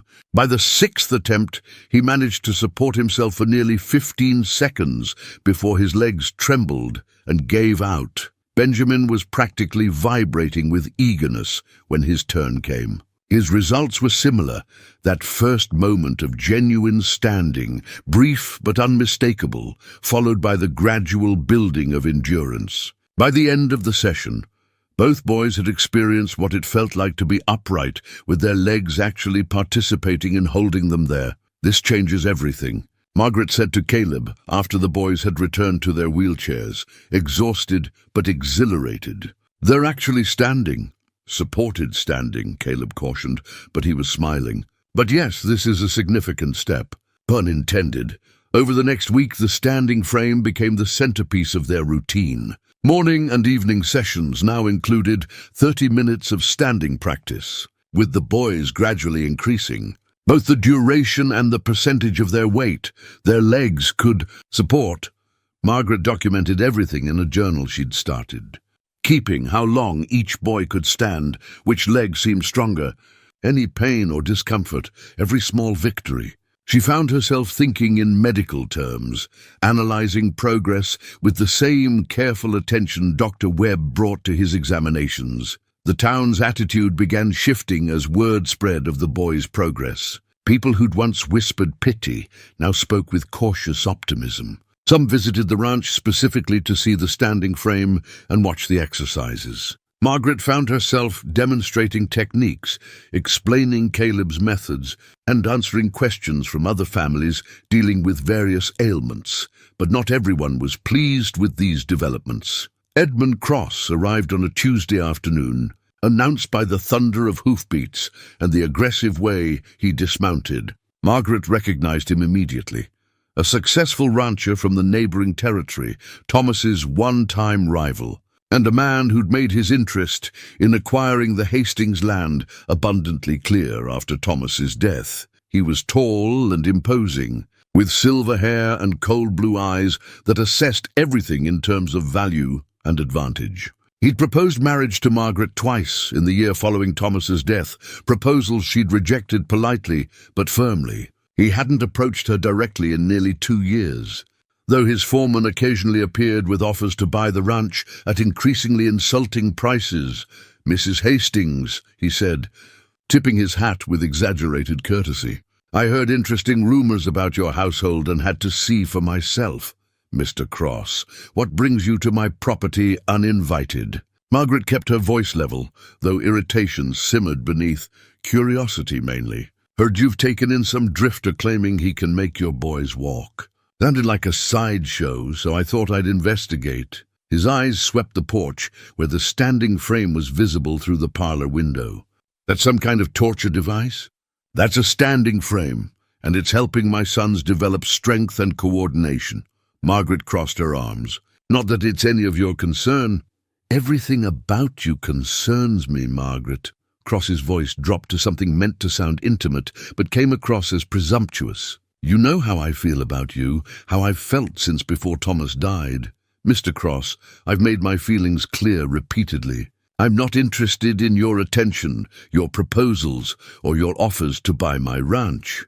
Your feelings might change when you accept reality. This ranch is too much for a woman alone. Your boys will never run this land. Hell, they can't even walk it. And now you've brought in some con man, filling their heads with false hope. It's sad, Margaret. Truly sad." Before Margaret could respond, Caleb emerged from the barn, carrying an armload of firewood. He took in the scene immediately, Margaret's rigid posture, Cross's aggressive stance, and adjusted his path to join them. "Ma'am," he said, acknowledging Margaret while studying Cross. "Everything all right?" "Who are you?" Cross demanded. "Caleb Stone. I'm helping Mrs. Hastings with her son's treatment. The miracle worker himself." Cross's tone dripped with contempt. "Let me guess. For a generous fee. You're going to make paralyzed boys walk. How convenient. How profitable." "I'm not charging Mrs. Hastings anything," Caleb said calmly. "And the boys are making genuine progress. You're welcome to speak with Dr. Webb if you doubt it. Dr. Webb is a small-town physician who wouldn't know real medicine if it bit him. You're both fooling yourselves, and you're using this woman's desperation to line your pockets or worse." Cross stepped closer to Margaret. "I'm offering you a way out, Margaret. Marry me. Sell me this ranch at a fair price. Hell, keep the house and 10 acres for yourself. Your boys will have proper care, and you'll have a man who can actually provide for you. I don't need you to provide for me, Mr. Cross. I'm quite capable of managing my own affairs." "Are you? Because from where I stand, you're throwing money at false hope while your ranch deteriorates. Your husband built something solid here, and you're letting it crumble out of stubborn pride." Caleb set down his firewood with deliberate care. "I think the lady has asked you to leave, Mr. Cross. I don't recall being addressed by the hired help. I'm not hired help. I'm a guest who's been invited to stay. You, on the other hand, were not invited and are not welcome." The tension between the two men was palpable. Cross had several inches in height and considerable arrogance. But Caleb had something else, a quiet danger, the coiled readiness of someone who'd faced real threats and survived. "This isn't over." "Margaret," Cross said finally, turning back to his horse, "when this charlatan's miracle cure fails, when you're left with nothing but more broken hopes and mounting debts, remember I offered you a way out." He rode away at an aggressive pace, leaving dust and tension in his wake. Who was that delightful individual? Caleb asked once Cross was out of sight. "Edmund Cross owns a large spread about 30 miles west. He was Thomas's competitor, then became his occasional ally, and then became a persistent nuisance after Thomas died." Margaret found herself shaking slightly. "He's proposed marriage twice and made repeated offers to buy the ranch. I've refused every time. He doesn't seem to handle rejection well. He doesn't handle anything well except accumulation. Land, cattle, influence. He wants to own everything he sees." Margaret sighed. "I'm sorry you had to deal with that. No apologies necessary. Though I'm curious about something he said. Mounting debts. Is the ranch in financial trouble?" Margaret hesitated, then decided honesty was warranted. Not trouble exactly. But Thomas's death left some things unsettled. There were legal fees, medical expenses, and the ranch operation hasn't been as profitable the last 2 years. I've been using savings to cover shortfalls. We're stable for now, but Cross isn't entirely wrong that I should be paying more attention to the business side of things. You've been focused on your sons. That's not wrong. It's not right either if I can't maintain the home Thomas built for them." She looked at Caleb directly. "You're working without payment, but that doesn't mean you shouldn't be compensated. Once the harvest comes in," Margaret, he used her first name for the first time, the sound of it warm and natural. "I told you when I started, I don't want payment. Watching those boys progress, seeing the hope return to this family, that's worth more than money. But nothing. I've got few needs and simple tastes. Board and a roof are plenty." He smiled slightly. "Besides, Morrison has me helping with ranch work in the afternoons. I'm earning my keep." The front door opened, and Samuel appeared, wheeling himself onto the porch. "Mama, is everything all right?" "We heard shouting." "Everything's fine, sweetheart. Just an unwelcome visitor who's now gone." "Was that Mr. Cross?" "I saw him from the window. He seemed angry." "Mr. Cross is often angry. It's not something you need to worry about." Margaret went to her son, kneeling beside his wheelchair. "How are you feeling? Ready for afternoon exercises?" "Always ready." Samuel looked at Caleb. "Can we practice in the standing frame again?" "I want to beat my time from this morning. That's the spirit. Give me 10 minutes to stack this firewood, and we'll get you boys set up." As Caleb headed back to his task, Margaret watched him go, her mind churning with thoughts she hadn't fully formed before. Cross's visit had crystallized something. This situation couldn't remain in comfortable limbo forever. Caleb's presence was transforming more than just her son's physical capabilities. It was transforming the entire household, her own emotional landscape, and the way people perceived their family. Eventually, they'd have to define what this was, what Caleb was to them, what they were becoming together. But for now, in this moment, it was enough to know that he'd stood beside her against Cross's aggression, that he'd defended her sons and her choices without hesitation, that when he spoke her name, it sounded like coming home. That evening, after another successful session where Benjamin managed to stand for nearly a full minute with minimal support, Margaret found herself on the porch again with Caleb. It had become their unspoken routine after the boys were asleep. They'd spend a few minutes in quiet conversation before retiring. "Thank you for earlier," she said. "With Cross, you didn't have to step in." "Yes, I did. That man was being disrespectful and threatening. I couldn't stand by. He's powerful in this territory. Has connections with territorial officials, friendship with judges and business owners. Making an enemy of him could cause complications. Then I'll deal with complications when they come." Caleb leaned back against the porch railing, his walking staff beside him. "Margaret, I need to be honest with you about something." Her heart suddenly beat faster. "What is it?" "When I first arrived, I told myself I was just here to help the boys, to do what I could and then move on, like I always do. But it's become more than that." He met her eyes in the moonlight. "This feels like home. You and the boys feel like family. And I don't want to move on." "What are you saying?" "I'm saying if you'll have me, I'd like to stay. Not just until the boys can walk, but beyond. As long as you'll let me." He held up a hand. "I'm not asking for anything defined or permanent. I know Thomas will always be important to you, as he should be. I'm just asking for the chance to keep being part of this family in whatever way makes sense." Margaret felt tears prick her eyes. "Clara noticed something between us. She said I look at you differently." "How do I look at you?" "She didn't say. But I think I know. The same way I look at you."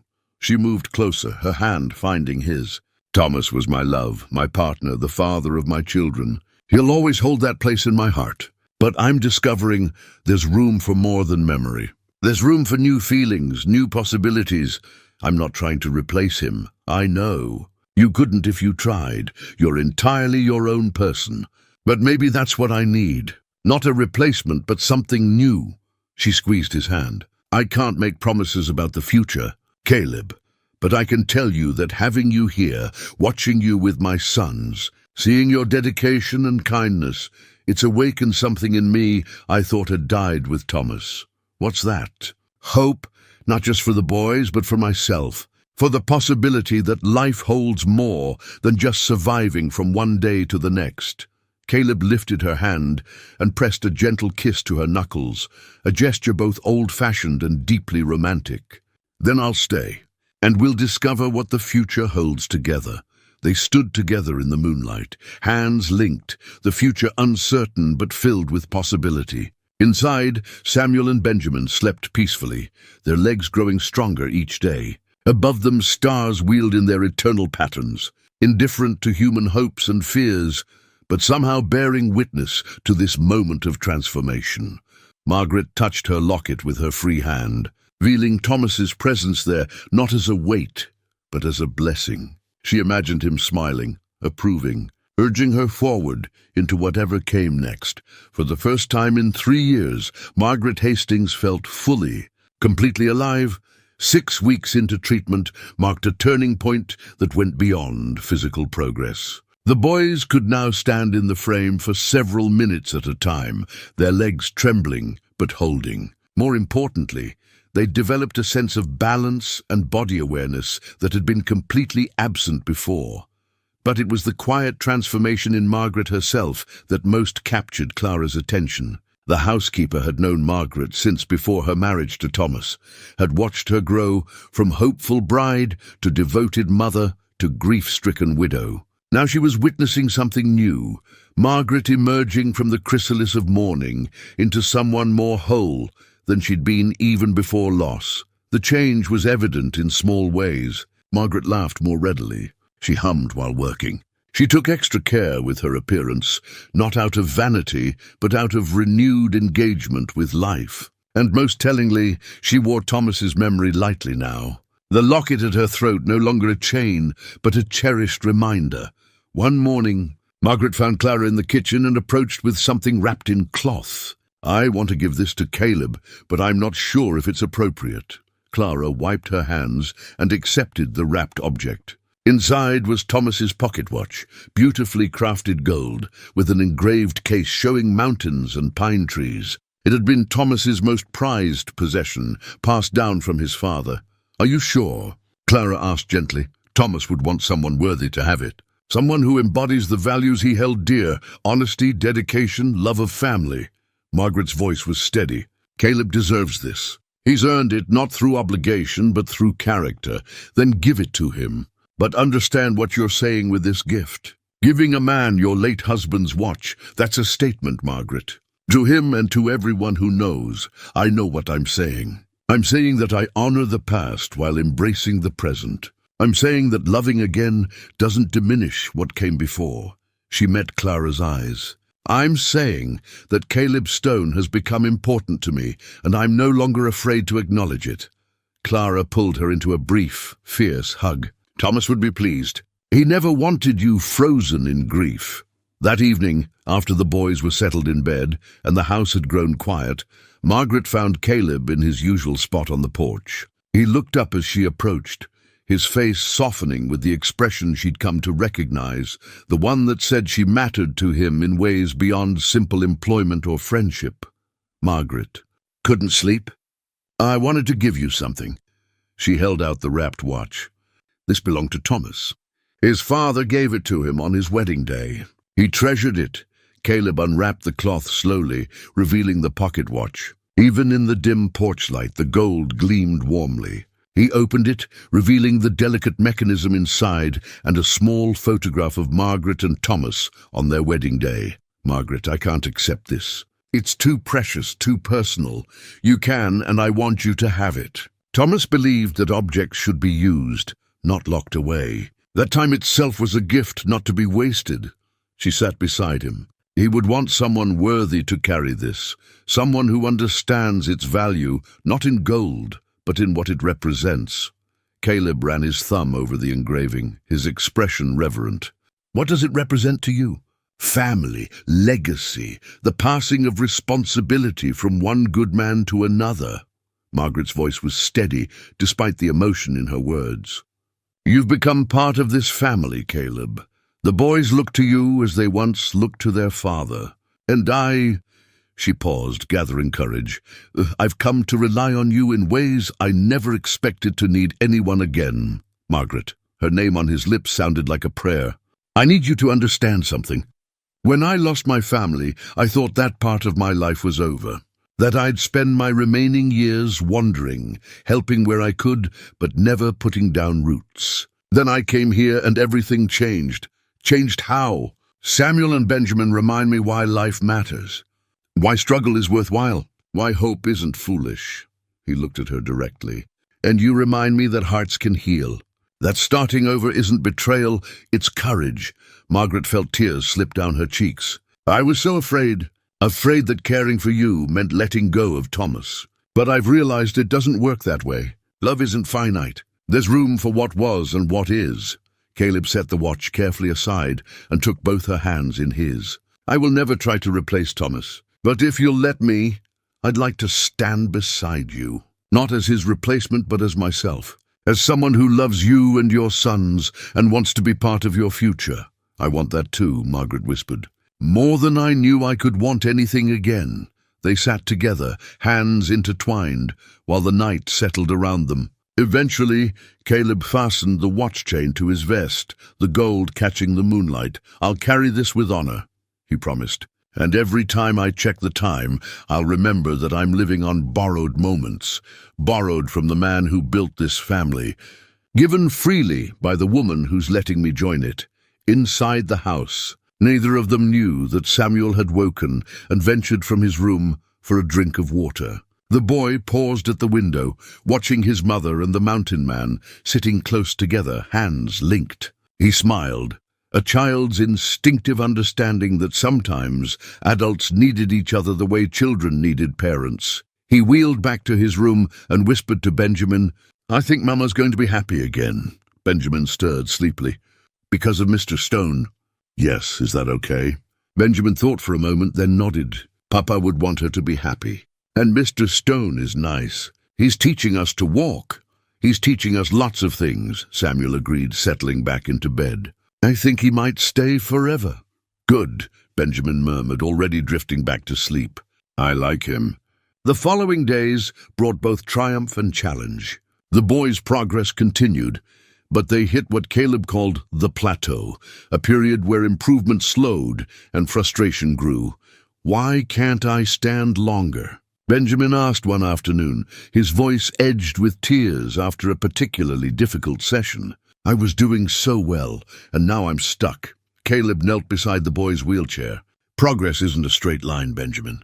Sometimes your body needs time to consolidate what it's learned before moving forward. Think of it like climbing a mountain. Sometimes you need to rest at a camp before attempting the next peak. But what if I never get better than this? What if I can only ever stand for a few minutes? Then those few minutes are more than you had before." "But I don't think that's where your story ends." Caleb placed a hand on Benjamin's shoulder. "I've seen this pattern before. The plateau often comes right before a breakthrough." Samuel, listening from his own wheelchair, added quietly, "Papa used to say that patience was the hardest kind of bravery. Your papa was a wise man." Caleb agreed. Dr. Webb's weekly visit that Friday confirmed Caleb's assessment. "The boys have made remarkable progress, but we're reaching the limits of what passive support can achieve. To progress further, they'll need to attempt actual weight-bearing steps." "I've been thinking the same thing," Caleb said. "The standing frame has done its job. Now we need something that allows movement while still providing safety." "What did you have in mind?" "Parallel bars. The boys can hold on for balance while attempting to move their feet forward. Start with just shifting weight from one leg to the other, gradually build to actual steps." Margaret felt anxiety spike. What if they fall? What if attempting too much too soon causes injury? "That's why we'll go slowly, with full support," Caleb assured her. "And why we'll pad the floor underneath." "But Margaret, they're ready for this. Their muscles are strong enough, their balance is improving. Keeping them in the standing frame now would actually hold them back." Dr. Webb nodded agreement. "For once, Mr. Stone and I are in complete accord. The boys need this challenge to continue progressing." Over the next 3 days, Caleb and Morrison constructed parallel bars in the parlor, 2 sturdy rails at waist height for the boys, running about 8 feet in length. The floor beneath was padded with quilts and cushions. The structure was solid but not intimidating, offering support without imprisoning.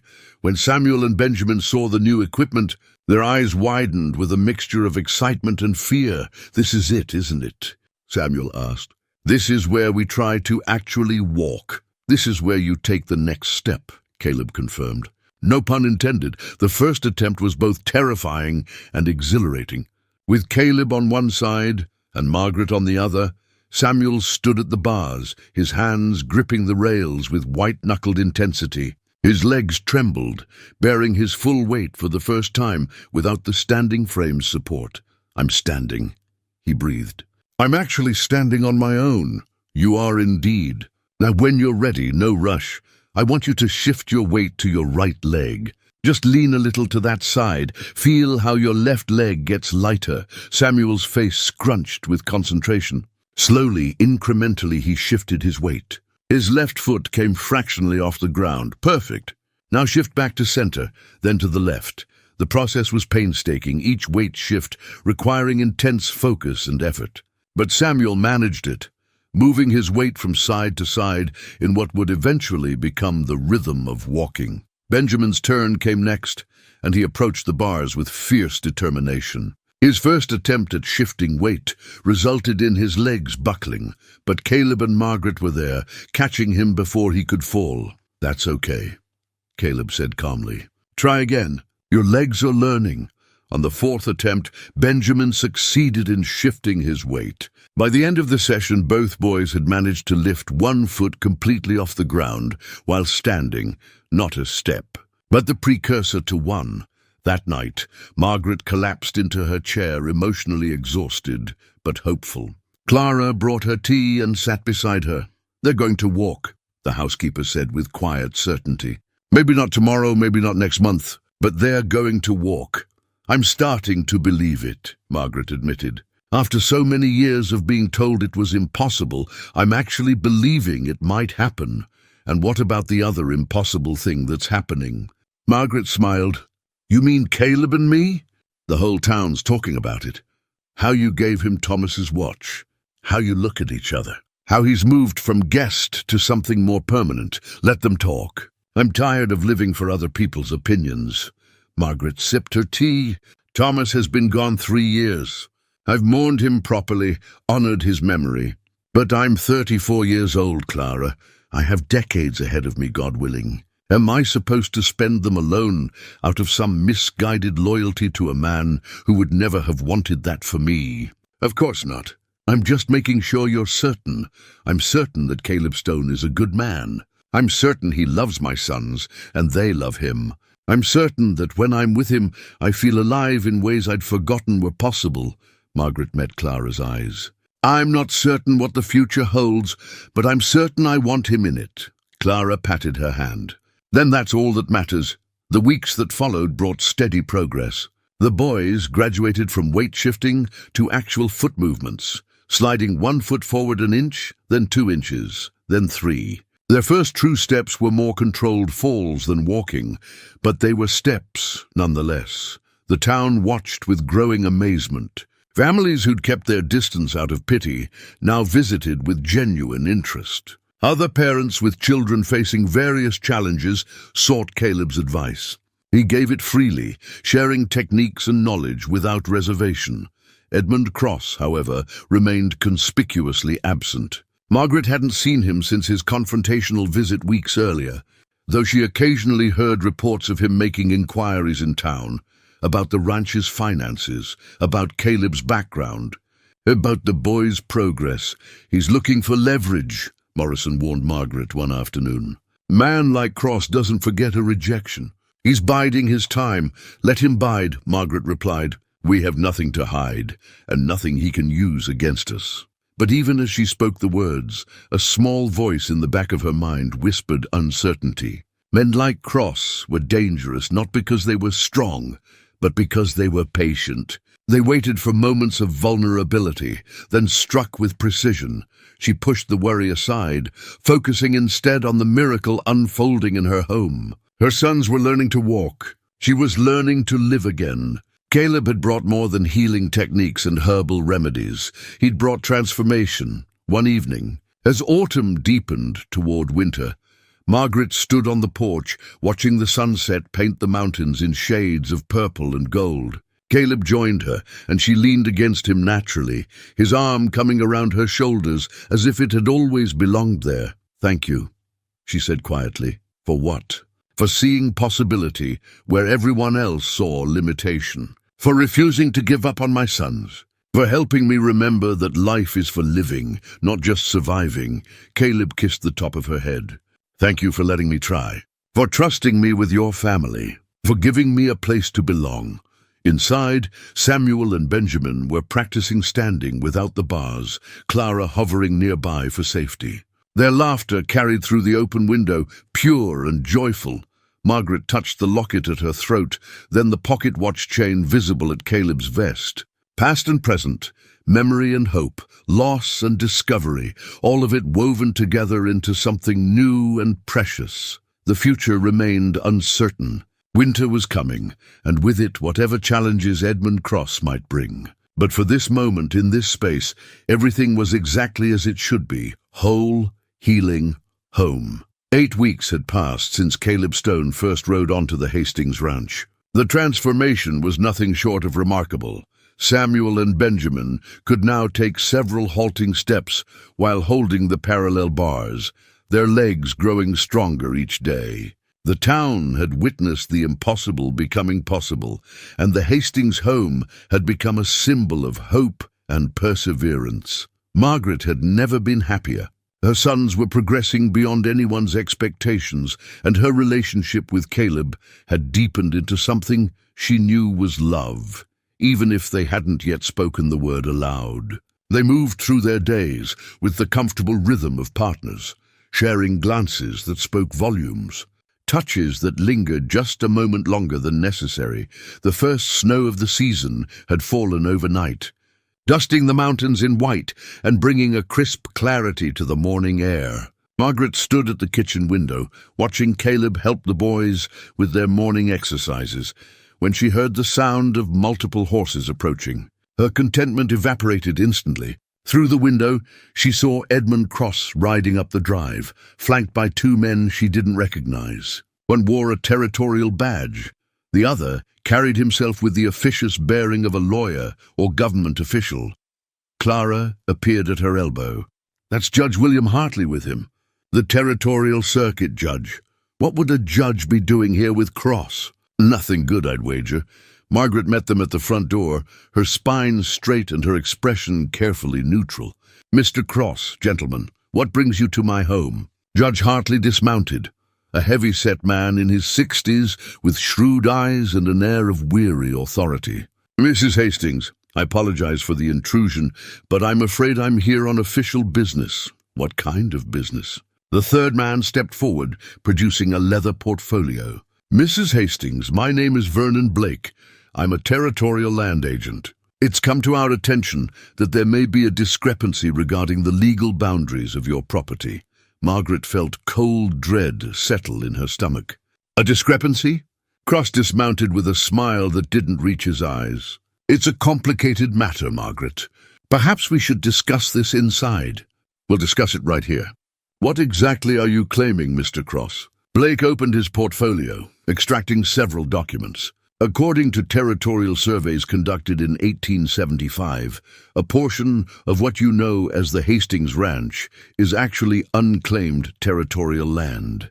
Specifically, approximately 600 acres, including the main ranch house and immediate grounds. The world seemed to tilt beneath Margaret's feet. "That's impossible. My husband purchased this land legally. He had all the proper deeds and documentation."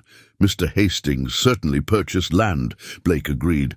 "However, the boundaries described in his original deed don't align with the actual territorial survey markers. It appears there was an error in the original filing, possibly innocent, possibly not. The land in question was never actually owned by Mr. Hastings because it was never available for private purchase." "This is absurd." Thomas spent years establishing this ranch. Every official document, every tax payment, every legal record confirms our ownership. Judge Hartley stepped forward, his expression grave. "Mrs. Hastings, I've reviewed the documents Mr. Blake provided. Unfortunately, there does appear to be a legitimate question about the land boundaries. The territorial survey markers don't match the descriptions in your late husband's deed. Then the survey markers are wrong." "Survey markers are official territorial property, ma'am. They carry legal weight." The judge's tone was almost apologetic. "Mr. Cross has filed a formal claim on the territorial land in question, as is his right. Until this matter is resolved, I'm required to issue a preliminary injunction." "An injunction for what?" "Mr. Cross has purchased the territorial rights to the disputed land. Per territorial law, if the current occupants cannot prove legitimate ownership within 30 days, the new claimant takes possession." The words hit Margaret like physical blows. "You're saying I have 30 days to prove I own my own home, or Edmund Cross can take it?" "In essence, yes." Judge Hartley actually looked uncomfortable. "I'm sorry, Mrs. Hastings, but the law is clear on territorial claims." Caleb had emerged from the house, the boys behind him in their wheelchairs. He took in the scene immediately and moved to stand beside Margaret, his presence solid and reassuring. "What's happening?" Samuel asked, his young voice tight with worry. "Adult business, son," Caleb said gently. "Nothing for you to worry about just now." But Benjamin, ever perceptive, looked at his mother's face and knew something was terribly wrong. Cross addressed Margaret directly, his voice carrying false sympathy. "I know this is difficult, Margaret, but you have to understand, I'm simply following legal procedures. When I discovered this irregularity, I had no choice but to act. You discovered it or you manufactured it. Caleb's tone was flat and dangerous. Careful, Drifter. You're not part of this discussion. I'm part of this family, which makes it very much my discussion. Judge Hartley held up a hand. Gentlemen, let's keep this civil. Mrs. Hastings, you have 30 days from today to produce documentation that proves your ownership of the disputed land according to the territorial survey boundaries. If you can do so, Mr. Cross's claim will be dismissed. If you cannot, you'll be required to vacate the property. Vacate? Margaret's voice cracked. You're telling me I might lose my home. The home my husband built, where I'm raising my sons. I'm telling you that you need to review your late husband's papers very carefully. Look for original survey documents, correspondence with territorial offices, anything that might establish clear ownership under the correct boundaries, Blake added. The territorial office in Cheyenne would have records as well, though it may take some time to access them. I'd suggest you start searching immediately. How generous, Caleb said coldly. You show up with 30 days' notice on a land claim that's been apparently uncontested for over a decade, and suggest she search for documents that may not even exist anymore. The law doesn't concern itself with convenience, Mr. Stone, Cross replied. Only with facts and ownership.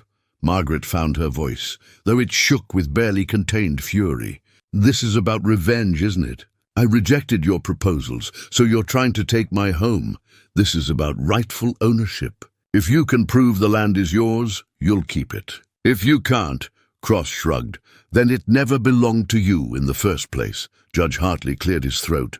Mrs. Hastings, I've prepared the official notification. You'll need to sign acknowledging receipt. Margaret took the document with trembling hands, scanning the legal language that reduced her life to property disputes and boundary markers. She signed with her maiden name initially, then crossed it out and wrote Margaret Hastings with fierce, deliberate strokes. 30 days from today, the judge confirmed. I'll return on November 15th for the hearing. Be prepared to present your evidence. The three men mounted their horses. Cross paused before leaving, his expression shifting to something almost pitying. Margaret, it doesn't have to be this way. Marry me and this all goes away. I'll tear up the claim documents right now. You and the boys can stay here, properly cared for, protected. Get off my property, Margaret said through clenched teeth. And don't come back unless you're prepared for a fight. Cross smiled thinly. 30 days, Margaret. Think about what you're throwing away out of pride. They rode away, leaving Margaret standing on her porch with her world crumbling around her. The moment they were out of sight, her knees buckled. Caleb caught her, his strong arms preventing her collapse. I've got you, he murmured. I've got you. Samuel and Benjamin wheeled closer, their faces pale with fear. Mama, what's happening? Samuel asked. Are we going to lose our home? Margaret pulled herself together with visible effort, kneeling between her sons' wheelchairs. Mr. Cross has challenged our ownership of the ranch. It's a legal matter, complicated and unpleasant. But we're going to fight it. How? Benjamin's voice was small. By finding your father's original documents. By proving this land belongs to us. She forced confidence into her voice. Your papa was meticulous about records. Somewhere in this house are the papers we need. Clara had appeared in the doorway, her face grim. Mr. Hastings kept all important documents in his study. The one you've barely entered since he died? Margaret felt a chill run through her. Thomas's study. She'd unlocked it once for Caleb, but she'd been avoiding it for years, unable to face the physical reminder of her husband's absence. Then that's where we start, she said, standing with renewed determination. Boys, I need you to continue your exercises with Clara. Caleb, will you help me search? Of course. The study looked exactly as it had weeks earlier when they'd briefly entered it, frozen in time. Dust motes dancing in the afternoon light. Thomas's presence still palpable in every object and paper. Margaret stood in the doorway, gathering courage. He kept everything, she said quietly. Every receipt, every letter, every business document. He said you never knew when you'd need proof of something. They spent the remainder of the day sorting through Thomas's meticulously organized files. There were cattle sale receipts, equipment purchases, correspondence with suppliers, tax records going back years. But the deed itself, the original deed to the property, was frustratingly vague about specific boundaries, referring instead to 6,000 acres more or less and landmarks that may have shifted over time. "This is the problem," Caleb said, holding up the deed. "Thomas bought the land in good faith, but the description is imprecise. It mentions the old oak at Bear Creek and the granite outcropping south of Eagle Ridge, landmarks that could be interpreted different ways, but we have the deed. Doesn't that prove ownership? It proves he bought something. But if the survey boundaries don't match what he thought he was buying, then legally," Caleb trailed off, not wanting to finish the thought. Margaret sank into Thomas's chair, the weight of the situation crushing her. "Just when the boys are learning to walk, just when we're finally healing, and now we might lose the only home they've ever known." "We're not beaten yet," Caleb said firmly. "Tomorrow I'll ride to Cheyenne, search the territorial records myself. There has to be something there that establishes clear ownership. Cheyenne is 3 days' ride in good weather. In early winter conditions, possibly longer. And you'd be leaving right when the boys need you most. The boys need a home more than they need practice sessions. And they have you and Clara to continue the exercises." Margaret looked at him, this man who'd become so central to their lives. "Why are you doing this? You could walk away. This isn't your fight. It's absolutely my fight. This is my family now." He crossed to her, taking her hands. "Margaret, I meant what I said weeks ago. I want to stay. I want to be part of this family permanently. I can't do that if there's no home to come back to. But if we lose, then we'll face that together. But I won't let Cross win without a fight."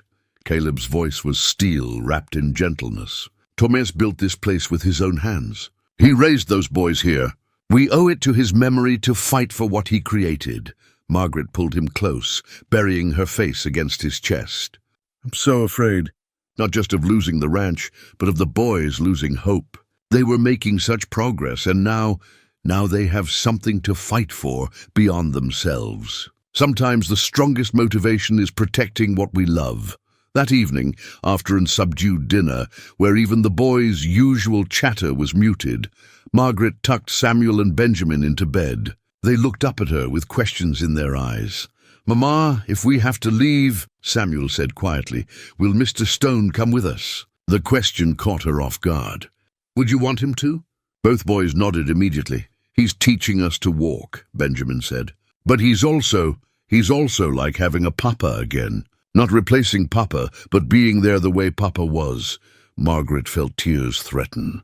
"Mr. Stone cares about you both very much. Whatever happens with the ranch, he'll still be part of our lives. Promise?" Samuel's voice was small. "I promise."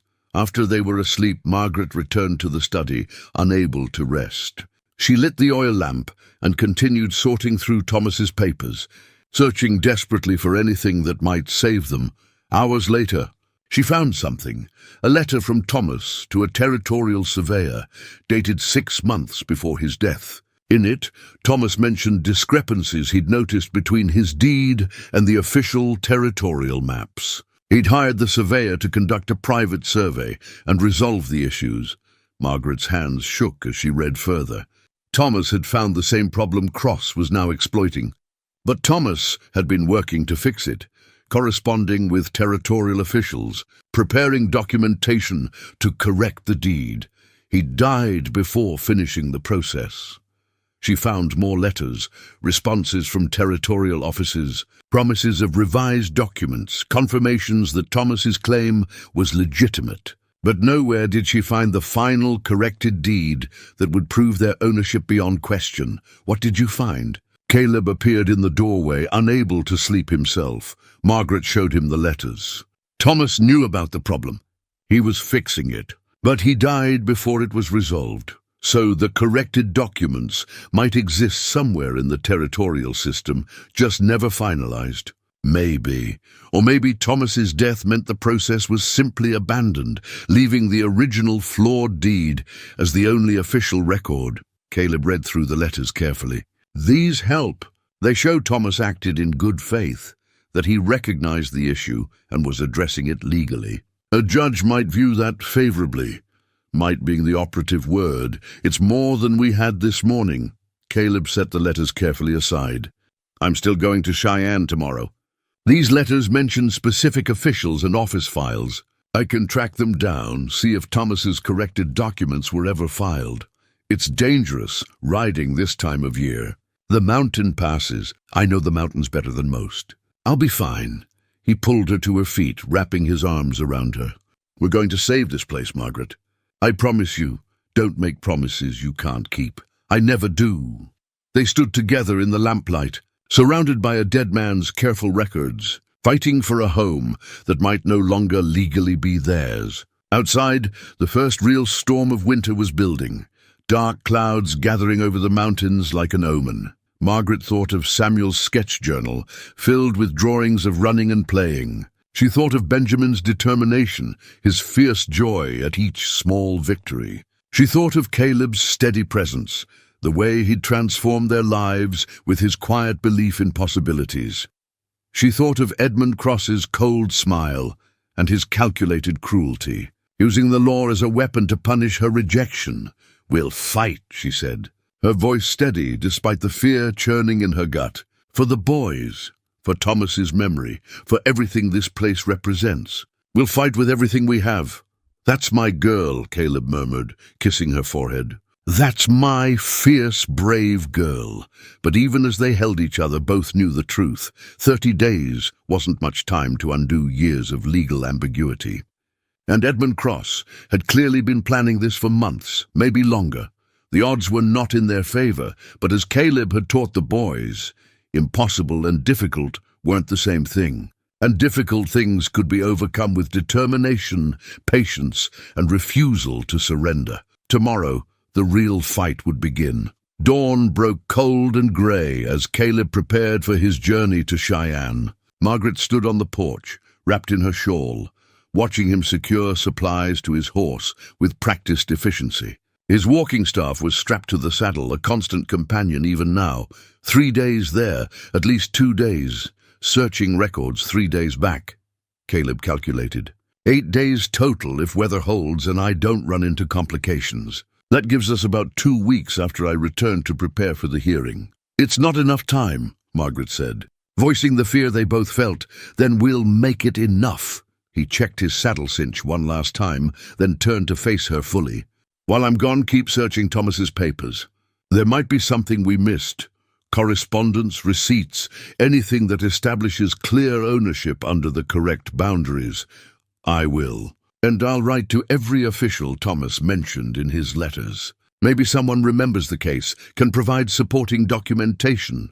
Caleb pulled her close, heedless of propriety or watching eyes. I'll come back, Margaret, and I'll bring what we need. Just come back safe. That's all I ask. He kissed her then, a long, thorough kiss that spoke of promises and determination and love, unspoken but deeply felt. When he pulled away, both were breathing hard. Keep the boys practicing, he said. Don't let this setback derail their progress. I won't. Samuel and Benjamin appeared at the door, having wheeled themselves out despite the cold. Mr. Stone, Benjamin called. You're leaving? Caleb crossed to kneel before them. Just for a week or so. I'm going to find the papers that prove this ranch belongs to your family. What if you can't find them?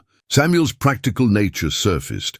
Then I'll come back and we'll figure out another way. But I promise you both, I'm not letting anyone take your home. We'll keep practicing, Benjamin said with fierce determination. When you come back, we're going to walk to meet you.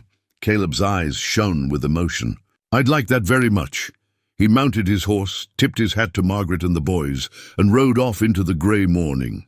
They watched until he disappeared down the road. Then Margaret ushered the boys inside, away from the biting wind.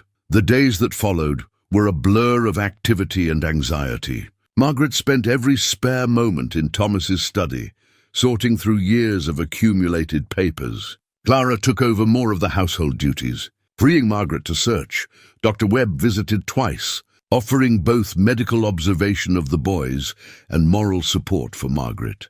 I've made inquiries in town, the doctor said during his second visit. Cross has been building this case for months. He had surveyors out here last spring when you were focused on the boy's early treatments. He's been planning this takeover for a long time. Can that work against him legally? The fact that he was deliberately deceptive. Only if we can prove he falsified documents or bribed officials. Otherwise, he's just a man exercising his legal rights, however morally repugnant his timing. Margaret wanted to scream with frustration, but she channeled the energy into continued searching. She found more letters, more receipts, more evidence of Thomas's meticulous record-keeping, but nothing that definitively solved the boundary dispute. On the third day of Caleb's absence, she made a decision she'd been avoiding for 3 years. She entered Thomas's bedroom, unchanged since his death, his clothes still in the wardrobe, his personal items still on the dresser. She sat on the bed he'd died in and let herself cry. Not just for the current crisis, but for everything, for Thomas's death, for years of watching her son struggle, for the weight of responsibility she'd carried alone. When the tears finally stopped, she felt something shift inside her. She'd been holding on to Thomas's memory so tightly that she'd been half living, existing in the past, rather than fully embracing the present. Losing the ranch would be devastating, but she realized with sudden clarity that it wouldn't destroy them. Home wasn't just a place, it was the people you loved and who loved you back. With renewed perspective, Margaret returned to searching, but this time she looked for different things, not just legal documents, but Thomas himself. His journals, his personal writings, anything that might reveal what he'd been thinking in those final months. She found his diary in a drawer of the bedside table, leather-bound and worn. She'd never read it before, respecting his privacy even after death. But now she opened it, searching for entries from his final year. The words were heartbreaking and beautiful. Thomas's love for his family, his fears about dying and leaving them, his determination to secure their future. And then, 2 months before his death, an entry that made her heart race. Met with Surveyor Mitchell today. He's confirmed my suspicions. The original deed boundaries are incorrect, overlapping with territorial land. But he's also confirmed that my purchase was legitimate. The error was the territory's, not mine. Mitchell is preparing corrected documentation. Once filed, it will establish beyond doubt that the Hastings Ranch is entirely private property. Should be complete within 6 months. At least I'll leave Margaret and the boys with that security. Margaret's hands trembled. Thomas had hired a surveyor. The corrected documentation existed, or at least had been in progress. If Mitchell had completed his work before Thomas died, those documents might still exist somewhere. She searched frantically for any mention of Surveyor Mitchell, receipts, correspondence, anything. Finally, in a box of miscellaneous papers, she found it. A receipt dated 3 weeks before Thomas's death, showing final payment to Mitchell Survey Services, completion of boundary documentation, and filing with Territorial Office. Thomas had paid for the completed work. The corrected documents had been filed. They existed somewhere in the territorial system. Margaret wanted to ride to Cheyenne immediately, but logic prevailed. Caleb was already there, searching the records. She needed to stay here, continue preparing and wait for his return. She carefully copied Mitchell's name and all relevant information into a letter, which she sent by express rider to Cheyenne, hoping it would reach Caleb and give him the lead he needed. The boys noticed their mother's renewed energy and determination. Samuel, ever observant, asked one evening after their practice session, "Mama, are we going to be all right?" Margaret knelt beside his wheelchair, taking his hands in hers. "I don't know yet, sweetheart. But I know we're going to fight for our home with everything we have. And I know that no matter what happens, we'll still be a family. Will Mr. Stone still be part of our family if we have to leave?" The question pierced her heart. "I believe he will. He's proven he's committed to us, not just to this place." Benjamin wheeled closer. "I like Mr. Stone, Mama. I think Papa would like him too." "I think so too, darling. Your father would approve of any man who treats you both with such kindness and respect." That night, Margaret wrote in her own journal for the first time in months. She documented everything: The search for Thomas's papers, the discovery of the surveyor's receipt, her hopes and fears about the upcoming hearing. She wrote about Caleb, allowing herself to put into words what she'd been feeling but hadn't fully acknowledged. "I love him," she wrote. "Not in the same way I love Thomas.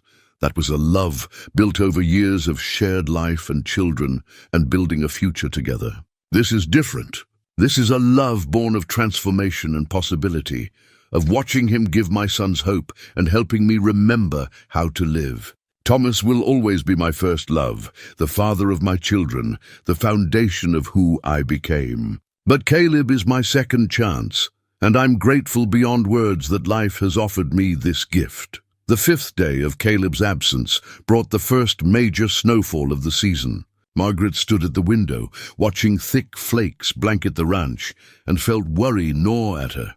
The mountain passes would be treacherous. If Caleb got caught in a storm, she pushed the thought away. He was experienced, capable, and careful. He would be fine, but the worry remained, a constant presence in the back of her mind. Dr. Webb visited that afternoon, stamping snow from his boots on the porch. "Roads are getting bad.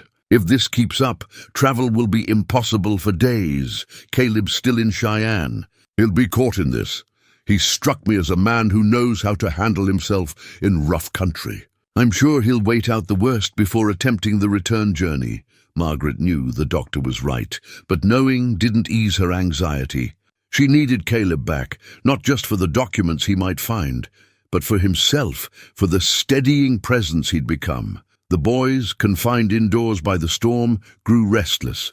Margaret turned their energy toward a project, creating a detailed map of the ranch from memory, marking every landmark Thomas's deed had mentioned. Samuel's artistic skills proved invaluable, and Benjamin contributed his remarkable memory for detail. "The old oak at Bear Creek is here," Benjamin said, pointing to a spot on their growing map. "And the granite outcropping south of Eagle Ridge is there. I remember Papa showing us. That's at least a mile apart," Samuel noted. "If those are the boundaries, then the house is definitely on our land, not territorial property." Margaret studied their work with growing hope. "You boys might have just helped save our home.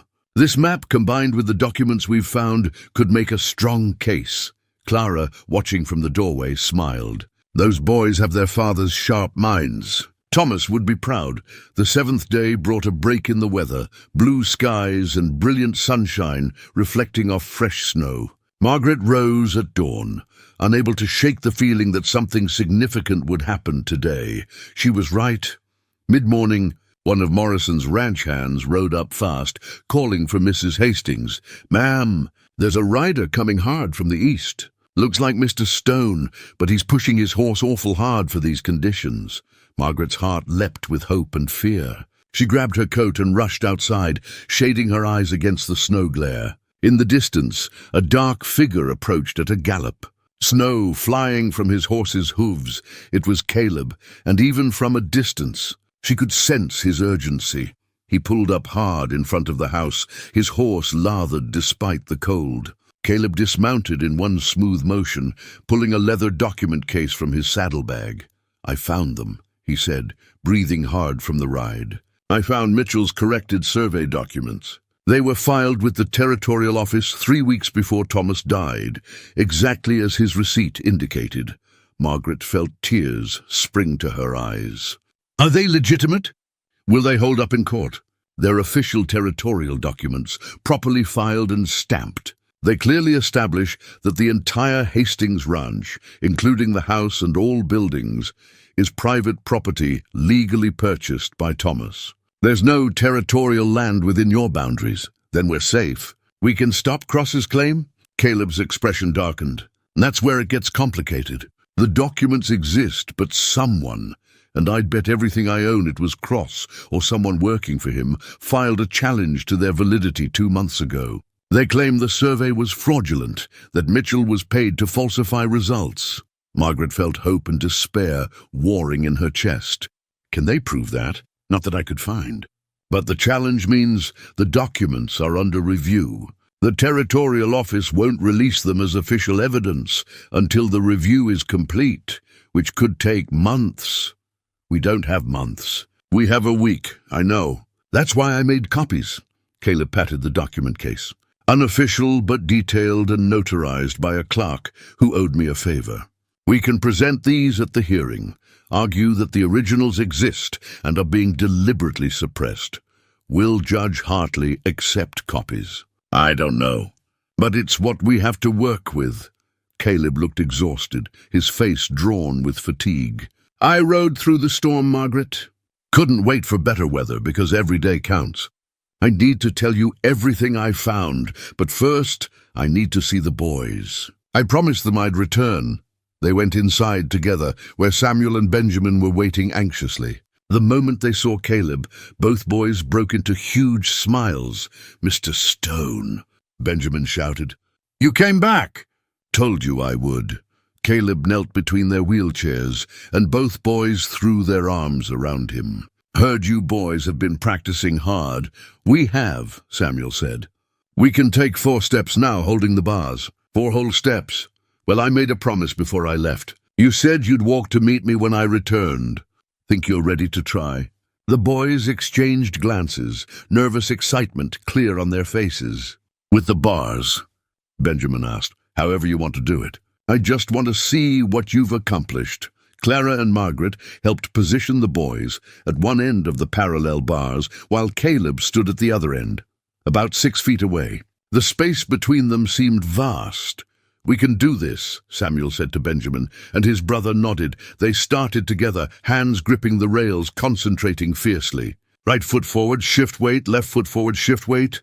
Their movements were slow and deliberate, legs trembling with effort. But they were moving. Margaret held her breath, her heart in her throat, step by step. The boys made their way along the bars toward Caleb. Once, Benjamin's leg buckled and he caught himself on the rail.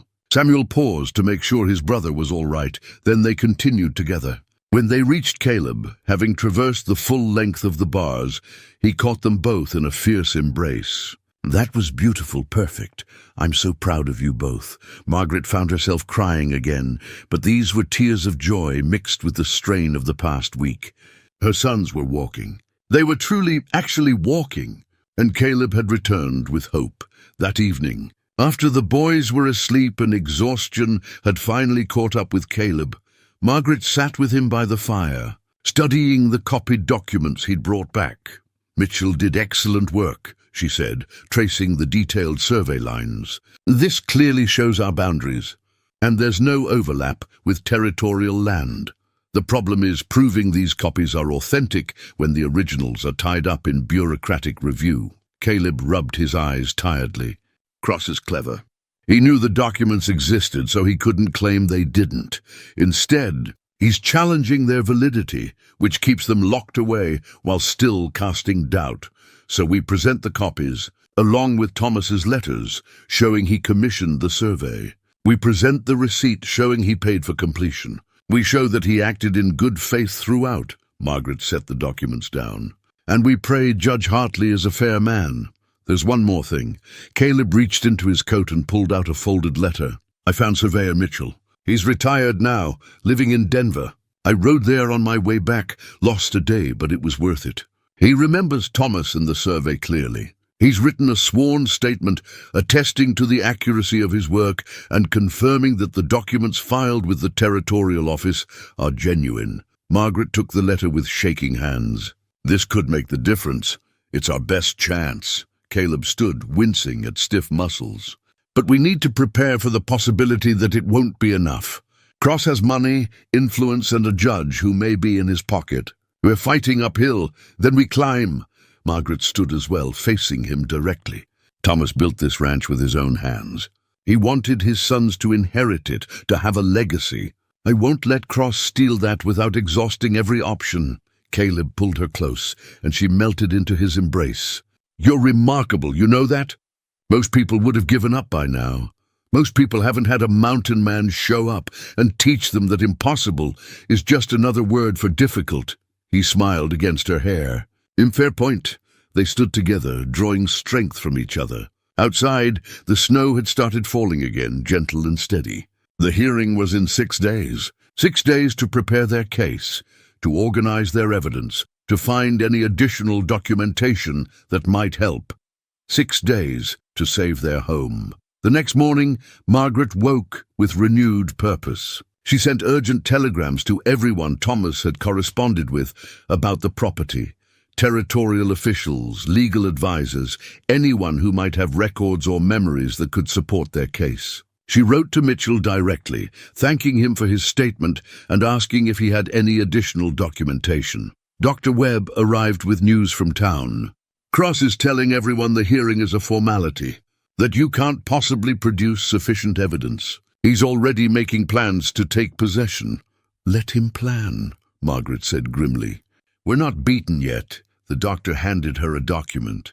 I took the liberty of writing my own statement. About the boy's progress under Caleb's care, about your character and dedication to this community, about Thomas's reputation. It's not directly related to the land claim, but it establishes you as a person of integrity who deserves fair treatment.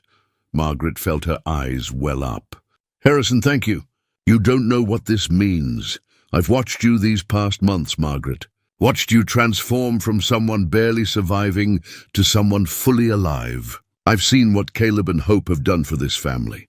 I'll be damned if I let Cross destroy that because of legal technicalities.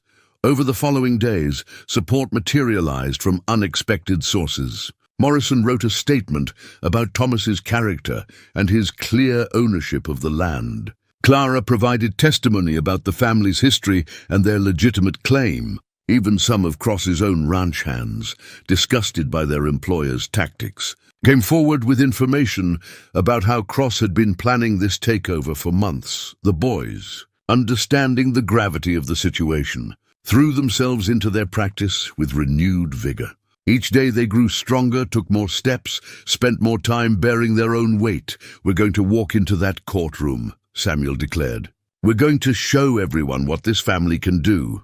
You don't have to prove anything to anyone, Margaret said gently. We're not proving it to them, Mama. We're proving it to ourselves. And to Papa's memory, the night before the hearing, Margaret couldn't sleep. She paced the house, reviewing documents, rehearsing arguments, fighting rising panic. She ended up in Thomas's study, surrounded by his life's work. Caleb found her there near midnight. Come to bed, Margaret. You need rest. I can't. What if we lose? What if everything Thomas built is taken away because of a surveying error and Cross's greed? Then we'll build something new together. He pulled her to her feet. Margaret, look at me. Really look at me. She met his eyes, seeing love and determination there. No matter what happens tomorrow, we're going to be all right. The boys are walking. You're strong and capable. We have each other. A building and land don't make a family, people do. And this family is unbreakable. I love you, Margaret said, the words finally spoken aloud. I love you, Caleb Stone, and I'm terrified of losing everything right when I've finally found happiness again. I love you too. Have since the first time I saw you standing on that porch, trying to be brave for your sons. He kissed her softly.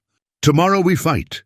Tonight we rest. We'll need our strength, he was right. Margaret let him lead her from the study, closing the door on Thomas's past.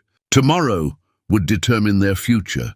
They were as prepared as they could be. The evidence was organized, the statements were written. The case was as strong as they could make it. Now it was in the hands of Judge William Hartley, and whatever sense of justice he possessed. Margaret lay in bed, Caleb's presence in the next room a comfort.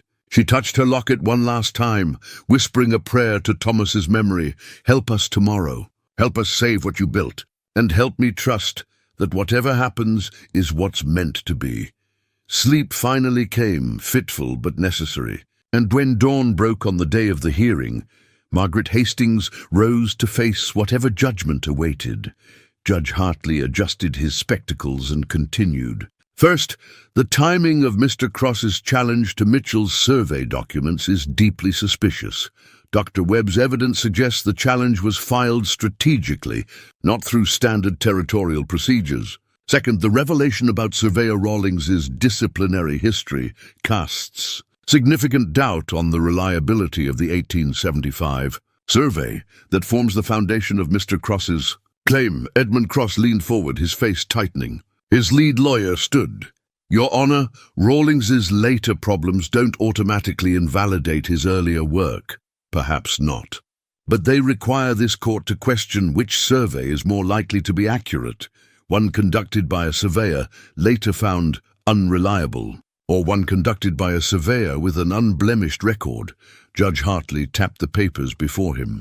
Third, and most significantly, I have here Thomas Hastings' correspondence, his journals, his receipts, and his clear documentation of discovering the boundary issue and taking immediate legal steps to resolve it. This is not the behavior of a man trying to defraud the territory. This is the behavior of an honest rancher trying to correct an error.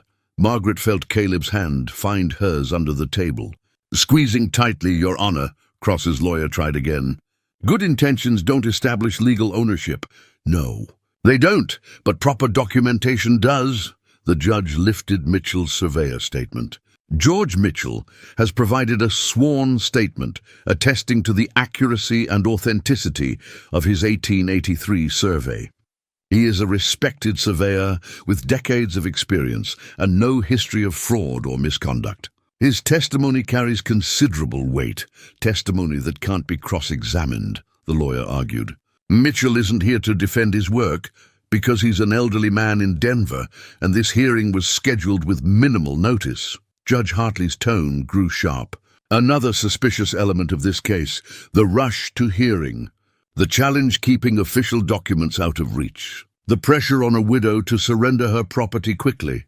Mr. Cross, this entire proceeding has the appearance of legal manipulation rather than legitimate territorial claim.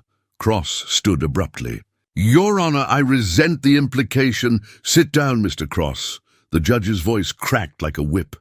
I'm not finished. An electric tension filled the courtroom. Everyone leaned forward, sensing a turning point. I've also reviewed the property tax records, Judge Hartley continued. Mrs. Hastings and her late husband before her have been paying property taxes on the full 6,000 acres for over a decade. The Territorial Office has been accepting those payments without question.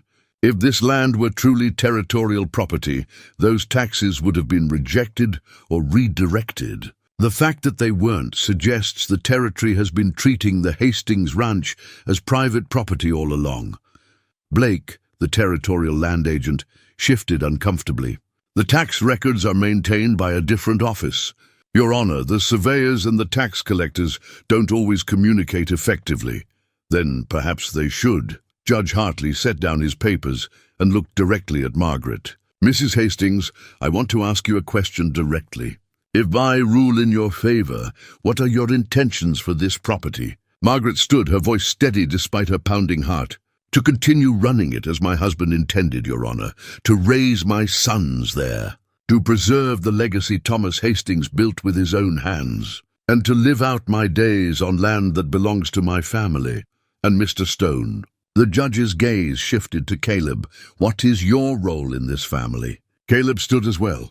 I'm the man who loves Mrs. Hastings and her sons, who intends to stand beside them, help them build their future, and honor Thomas Hastings' memory by protecting what he created. Are you planning to marry Mrs. Hastings? The blunt question caught everyone off guard. Margaret felt her face flush, but Caleb answered without hesitation. If she'll have me, yes. I'd be honored to be her husband and a father to those boys.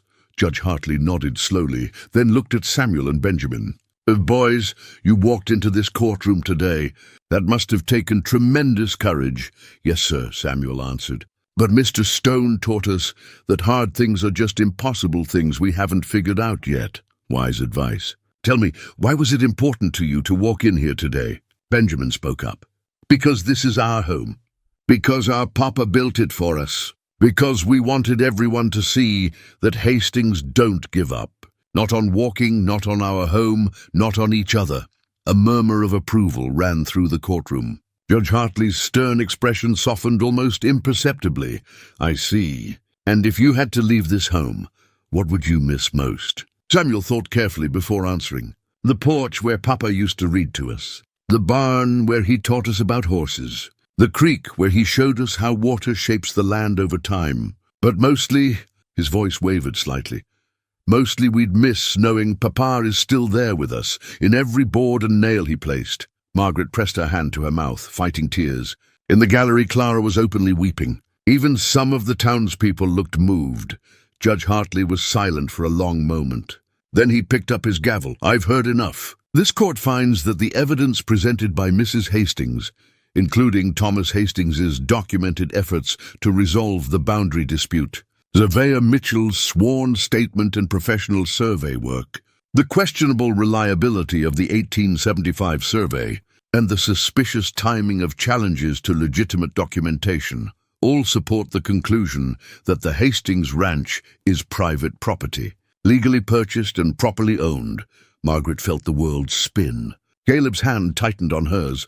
Furthermore, the judge continued, his voice growing stern, "I find that Mr. Edmund Cross's claim appears to be motivated not by legitimate territorial interest, but by personal agenda. The strategic timing, the suppression of contradicting evidence, and the pressure tactics used against a widow suggest behavior unworthy of a man of his supposed standing." Cross shot to his feet. "Your Honor, this is outrageous, Mr. Cross. You will sit down and be silent, or I will hold you in contempt." Judge Hartley's voice could have cut stone. "I am not finished." Cross sat, his face purple with rage. "It is the judgment of this court that Margaret Hastings is the legitimate owner of the property known as the Hastings Ranch, comprising 6,000 acres, as described in the corrected survey conducted by George Mitchell in 1883. Mr. Cross's territorial claim is hereby dismissed with prejudice, meaning he cannot refile this same claim. Mrs. Hastings, your property rights are confirmed and protected under territorial law." The gavel fell with a crack that seemed to echo forever. For a moment, no one moved. Then the courtroom erupted. Margaret collapsed into her chair, sobbing with relief. Caleb pulled her into his arms, and the boys wheeled close, all of them holding each other. Dr. Webb was shaking hands with Morrison. Clara had made her way through the crowd to embrace them all. Edmund Cross stormed from the courtroom, his lawyers scrambling to follow. As he passed Margaret's table, he leaned in and hissed, "This isn't over." Caleb stood, stepping between Cross and Margaret. "Yes, it is." The judge ruled with prejudice. "You have no legal recourse, and if you continue harassing this family, I'll make sure every newspaper between here and Denver knows exactly what kind of man you are." Cross's eyes blazed with fury, but he had no response. He stalked out, slamming the courthouse door behind him. Judge Hartley called for order. "Mrs. Hastings, please approach the bench." Margaret stood on shaking legs and approached, Caleb beside her for support. The judge's expression was kind now, the sternness reserved for Cross fading. "Mrs. Hastings, I want you to know that I've seen many property disputes in my years on the bench. Very few have moved me the way this one has.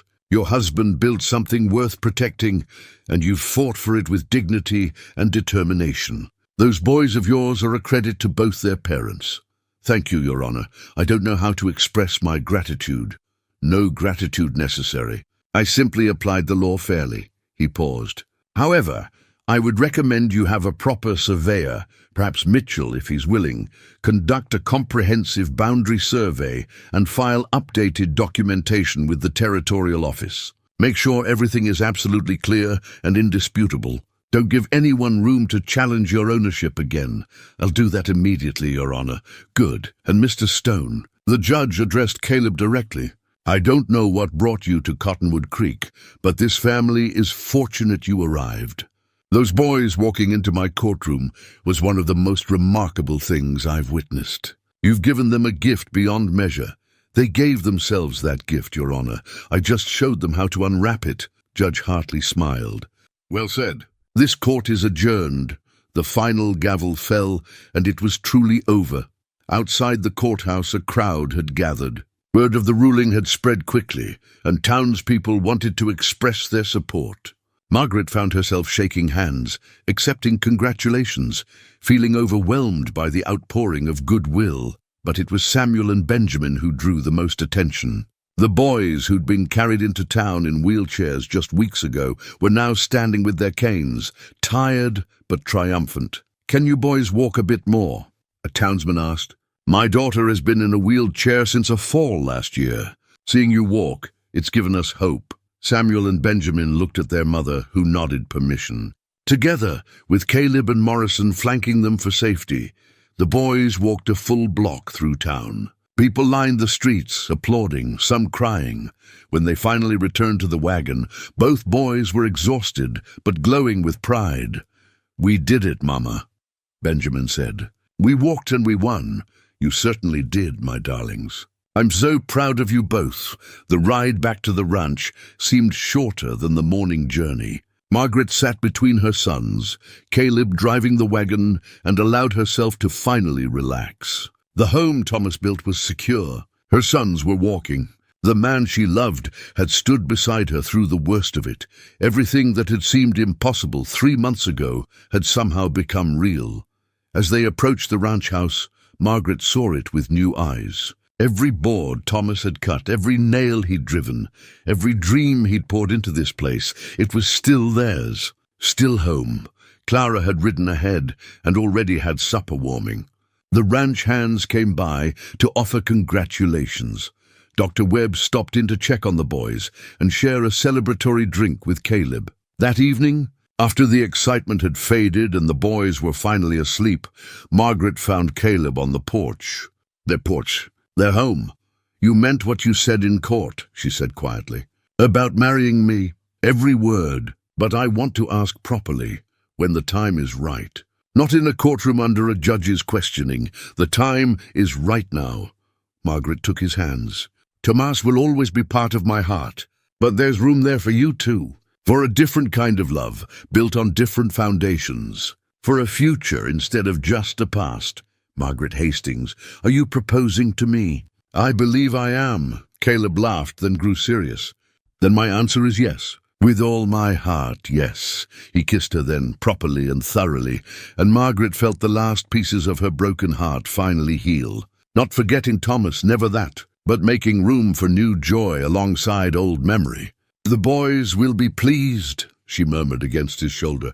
"The boys already told me I should ask you. Apparently they've been planning our wedding for weeks." Margaret laughed through happy tears. "Of course they have." They stood together, looking out at the land that was truly theirs now. The mountains rising in the distance, the creek singing its endless song, the barn where Thomas had taught his sons about responsibility and care. This was home. Not because of the buildings or the land boundaries, but because of the love that had been poured into it by Thomas, by Margaret, by Caleb. By two boys who'd learned that impossible was just another word for difficult, and difficult things, as they'd all learned, could be overcome with patience, determination, and the courage to keep trying when everyone else said to give up. The future stretched before them, uncertain but bright. There would be challenges ahead, of course. There always were. But they would face them together, as a family, as they should be.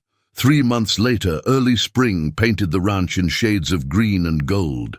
The snow had melted from all but the highest peaks, and the meadows burst with wildflowers. Margaret stood on the porch, her porch, legally and irrevocably hers, and watched her sons walk across the yard, not with canes, not with support, just walking, their gait still slightly uncertain but unmistakably independent.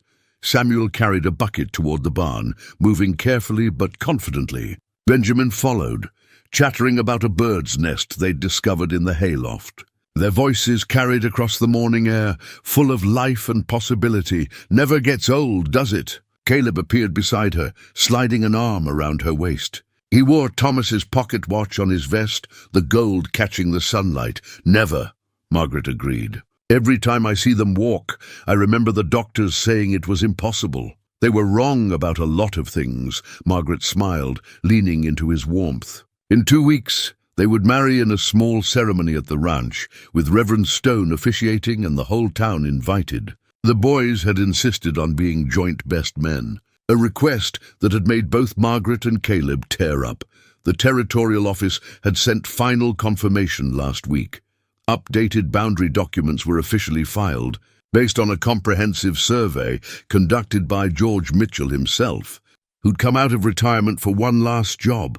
The Hastings Ranch was legally secure, Beyond any future challenge, Edmund Cross had left the territory entirely, his reputation in ruins after word spread about his manipulation of the legal system. Several of his own ranch hands had come forward with stories of his other questionable dealings, and territorial authorities were now investigating. Margaret felt no satisfaction in his downfall, only relief that he could no longer threaten her family. Dr. Webb had begun documenting the boy's recovery in medical journals. Other doctors had written asking for details of Caleb's techniques. Families from across the territory had sought his help with their own children facing various challenges. Caleb gave his time freely, sharing knowledge and encouraging hope.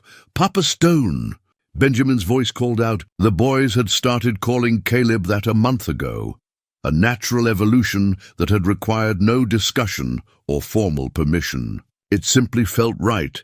Caleb walked out to meet them, his gait easy and confident. Margaret watched the three of them together, her sons, and the man who'd become their father in all but blood.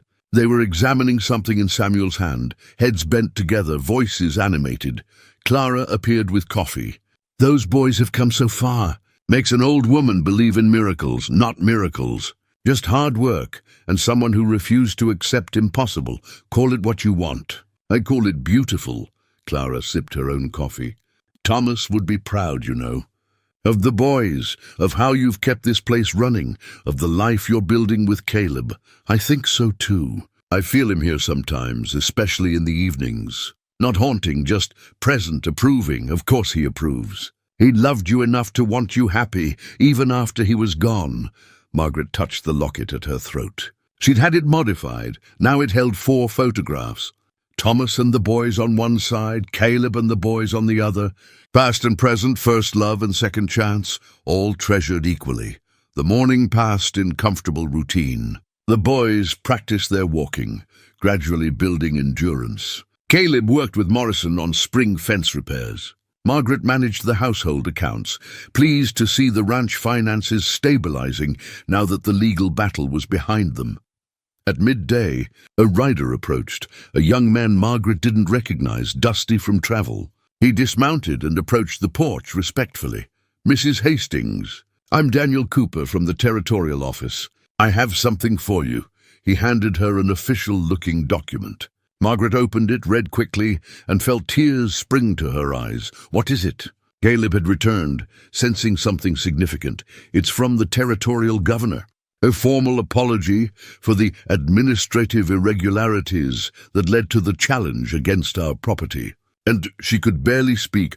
"A commendation for Thomas, recognizing his contributions to developing the territory and his exemplary character as a landowner." "That's wonderful, Margaret. There's more. They're naming the creek that runs through our property Hastings Creek in Thomas's honor. It will appear on all official territorial maps." Caleb pulled her close as she cried happy tears. The young courier looked uncomfortable but pleased. "The governor wanted you to know that men like your late husband built this territory with integrity and vision. His memory deserves recognition." After the courier left, Margaret carried the document to Thomas's study. She'd finally made peace with this room, had begun using it herself for ranch business. But she'd left certain things unchanged. His coat still hung on the chair, his pipe still rested on the desk. She placed the commendation in a frame and hung it on the wall where Thomas's desk had a clear view. "You did it," she whispered. "You built something that lasts, something worthy of honor." She felt no response, no supernatural presence. But she felt peace, which was perhaps the same thing. That evening brought unexpected visitors, the family from town whose daughter used a wheelchair. The girl, perhaps 9 years old, watched the boys with desperate hope. "Could you teach us?" the father asked Caleb. "The exercises, the techniques, whatever you did for Samuel and Benjamin." Caleb knelt beside the girl's chair. "What's your name, sweetheart?" "Emma." "Well, Emma, I can try to help. But you have to understand, every person is different. What worked for Samuel and Benjamin might not work exactly the same for you, but it might work." The hope in her voice was heartbreaking. "It might. And even if you don't walk, we might be able to help you get stronger, feel better, have more independence." Caleb looked at her parents. "I'm not a doctor. I don't have medical training. but I have experience and willingness. If you want to try, we'll try together. When can we start?" Emma asked immediately. And so it began, Caleb's informal practice helping other families, other children. He never charged for his services, accepting only whatever families could afford to give. Some brought money, some brought goods, some simply brought gratitude. The ranch became known throughout the territory as a place of hope. Families traveled from distant settlements, camping on the property while Caleb worked with their children. Margaret found herself cooking for crowds, Clara managing a steady stream of visitors, the boys sharing their own experiences and encouraging other children. It was exhausting and wonderful, and exactly what Thomas would have wanted. His ranch serving a purpose beyond profit, helping build community and spreading hope. 2 weeks later, on a perfect spring morning, Margaret married Caleb Stone. She wore a simple dress of cream-colored silk, her hair crowned with wildflowers the boys had picked. Samuel and Benjamin stood beside Caleb in their Sunday best, holding the wedding rings on small cushions Clara had embroidered. The ceremony was held in the front yard, with the mountains as backdrop and practically the entire town in attendance. Reverend Stone performed the service, his words simple and heartfelt. "We gather today not to forget what came before, but to celebrate what comes next." Thomas Hastings built a foundation of love and family. Caleb Stone has proven himself worthy to build upon that foundation. Together, Margaret and Caleb create something new while honoring what was. When it came time for the vows, Margaret spoke from her heart. "Caleb, you came into my life when I'd forgotten how to hope. You taught my sons to walk and taught me to live again. I promise to stand beside you, to love you with all my heart, and to build a future worthy of the second chance we've been given." Caleb's vows were equally heartfelt. "Margaret, you and your sons have given me a home when I'd been wandering for years. You've given me purpose and family and love I never thought I'd find again. I promise to honor Thomas's memory by protecting what he built, to love you and the boys with everything I am, and to face whatever comes together, as a family should." When Reverend Stone pronounced them husband and wife, the gathering erupted in applause. Samuel and Benjamin hugged them both, and Margaret felt her heart so full it might burst. The celebration lasted into the evening, food and music and dancing, with even the boys attempting a few careful steps to the music. Dr. Webb gave a toast about love and healing. Clara cried happy tears. Morrison and the ranch hands sang old frontier ballads as the sun set, painting the sky in shades of purple and gold. Margaret found herself standing with her new husband, watching their sons now, play with other children in the fading light. "Thank you," she said quietly. "For what?" "For not giving up on us. For seeing possibility where everyone else saw only limitation. For loving us enough to stay. Thank you for letting me try. For trusting me with your son's care and your heart." Caleb pulled her close. "I've been thinking about something." "What's that?" "Those walking canes I made for the boys, the ones they used in court. What about them?" "I've been getting requests from other families, children who need canes but can't afford fancy medical equipment. I was thinking maybe that could be something I do, make canes for children who need them. Carve them special, make each one unique." Margaret looked at him with love and admiration. "That's a beautiful idea. Thomas would approve, would he?" "I don't want to overstep, trying to change too much around here. Caleb, this ranch has always been about family and community. What you're proposing honors that. Thomas would absolutely approve." She paused. "Besides, you're part of this family now. You're allowed to have ideas about how we serve others." As darkness fell and lanterns were lit, the celebration continued. Samuel and Benjamin, exhausted from the day's excitement, eventually fell asleep on a quilt under the stars, their new walking canes beside them, polished mountain pine with their names carved in Caleb's careful hand. Margaret looked at her family, her sons sleeping peacefully, her new husband beside her, the ranch secure and thriving, the future bright with possibility. She thought of that moment 3 months ago when Caleb had first arrived, a stranger with a walking staff and an improbable promise. She'd been so broken then, so resigned to a life of sorrow and limitation, and now look at them, her sons walked. Her home was secure. Her heart had healed and opened to new love. The impossible had become possible through patience, determination, and the courage to hope when hope seemed foolish. Caleb squeezed her hand. "What are you thinking?" "I'm thinking about a mountain man who refused to accept impossible as an answer, who lifted my sons to their feet literally and figuratively, who brought light back into a house that had grown dark with grief. I was just passing through.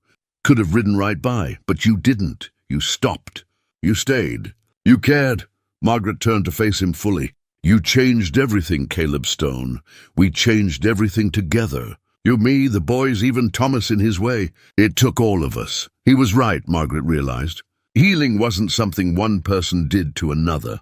It was something people did together, supporting and encouraging and refusing to let each other give up. The party finally wound down near midnight. Guests departed with hugs and well wishes. Clara and Morrison shooed Margaret and Caleb away, insisting they'd handle cleanup.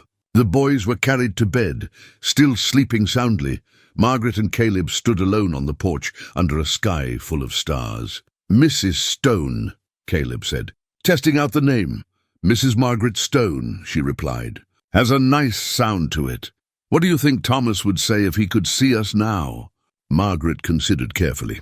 "I think he'd say he's glad his family is loved and protected, that his sons are walking and thriving, that his ranch is secure and serving a greater purpose. And, she smiled, "I think he'd tell you to take good care of us, and thank you for being the man we needed. I'll do my best to earn that trust. You already have." They stood together, two people who'd found each other against impossible odds, who'd built something new while honoring what came before. Around them, the ranch settled into nighttime quiet, cattle in distant fields, creek water singing its endless song, wind whispering through the pines. This was home, not because of the land or the buildings, though those mattered, but because of the love that lived here, the hope that had been rekindled, the family that had been healed and reformed and made whole. Some miracles came loudly, Margaret thought with thunder and divine intervention, but others came quietly, on the steady feet of those who never stopped believing, on the calloused hands of a mountain man who saw possibility instead of limitation, on the brave determination of two boys who refused to accept impossible as their final answer. And maybe that was the greatest miracle of all, not the dramatic transformation, but the quiet daily choice to keep trying, keep hoping. Keep believing that difficult was not the same as impossible.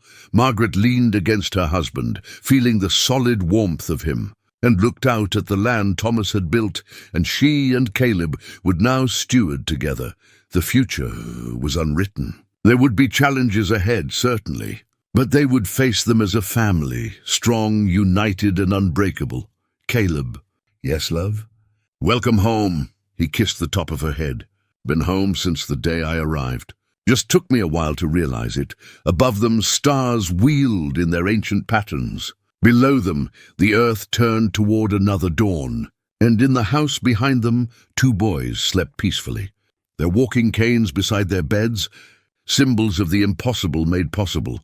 Some stories end with happily ever after, neat and simple and tied with a bow.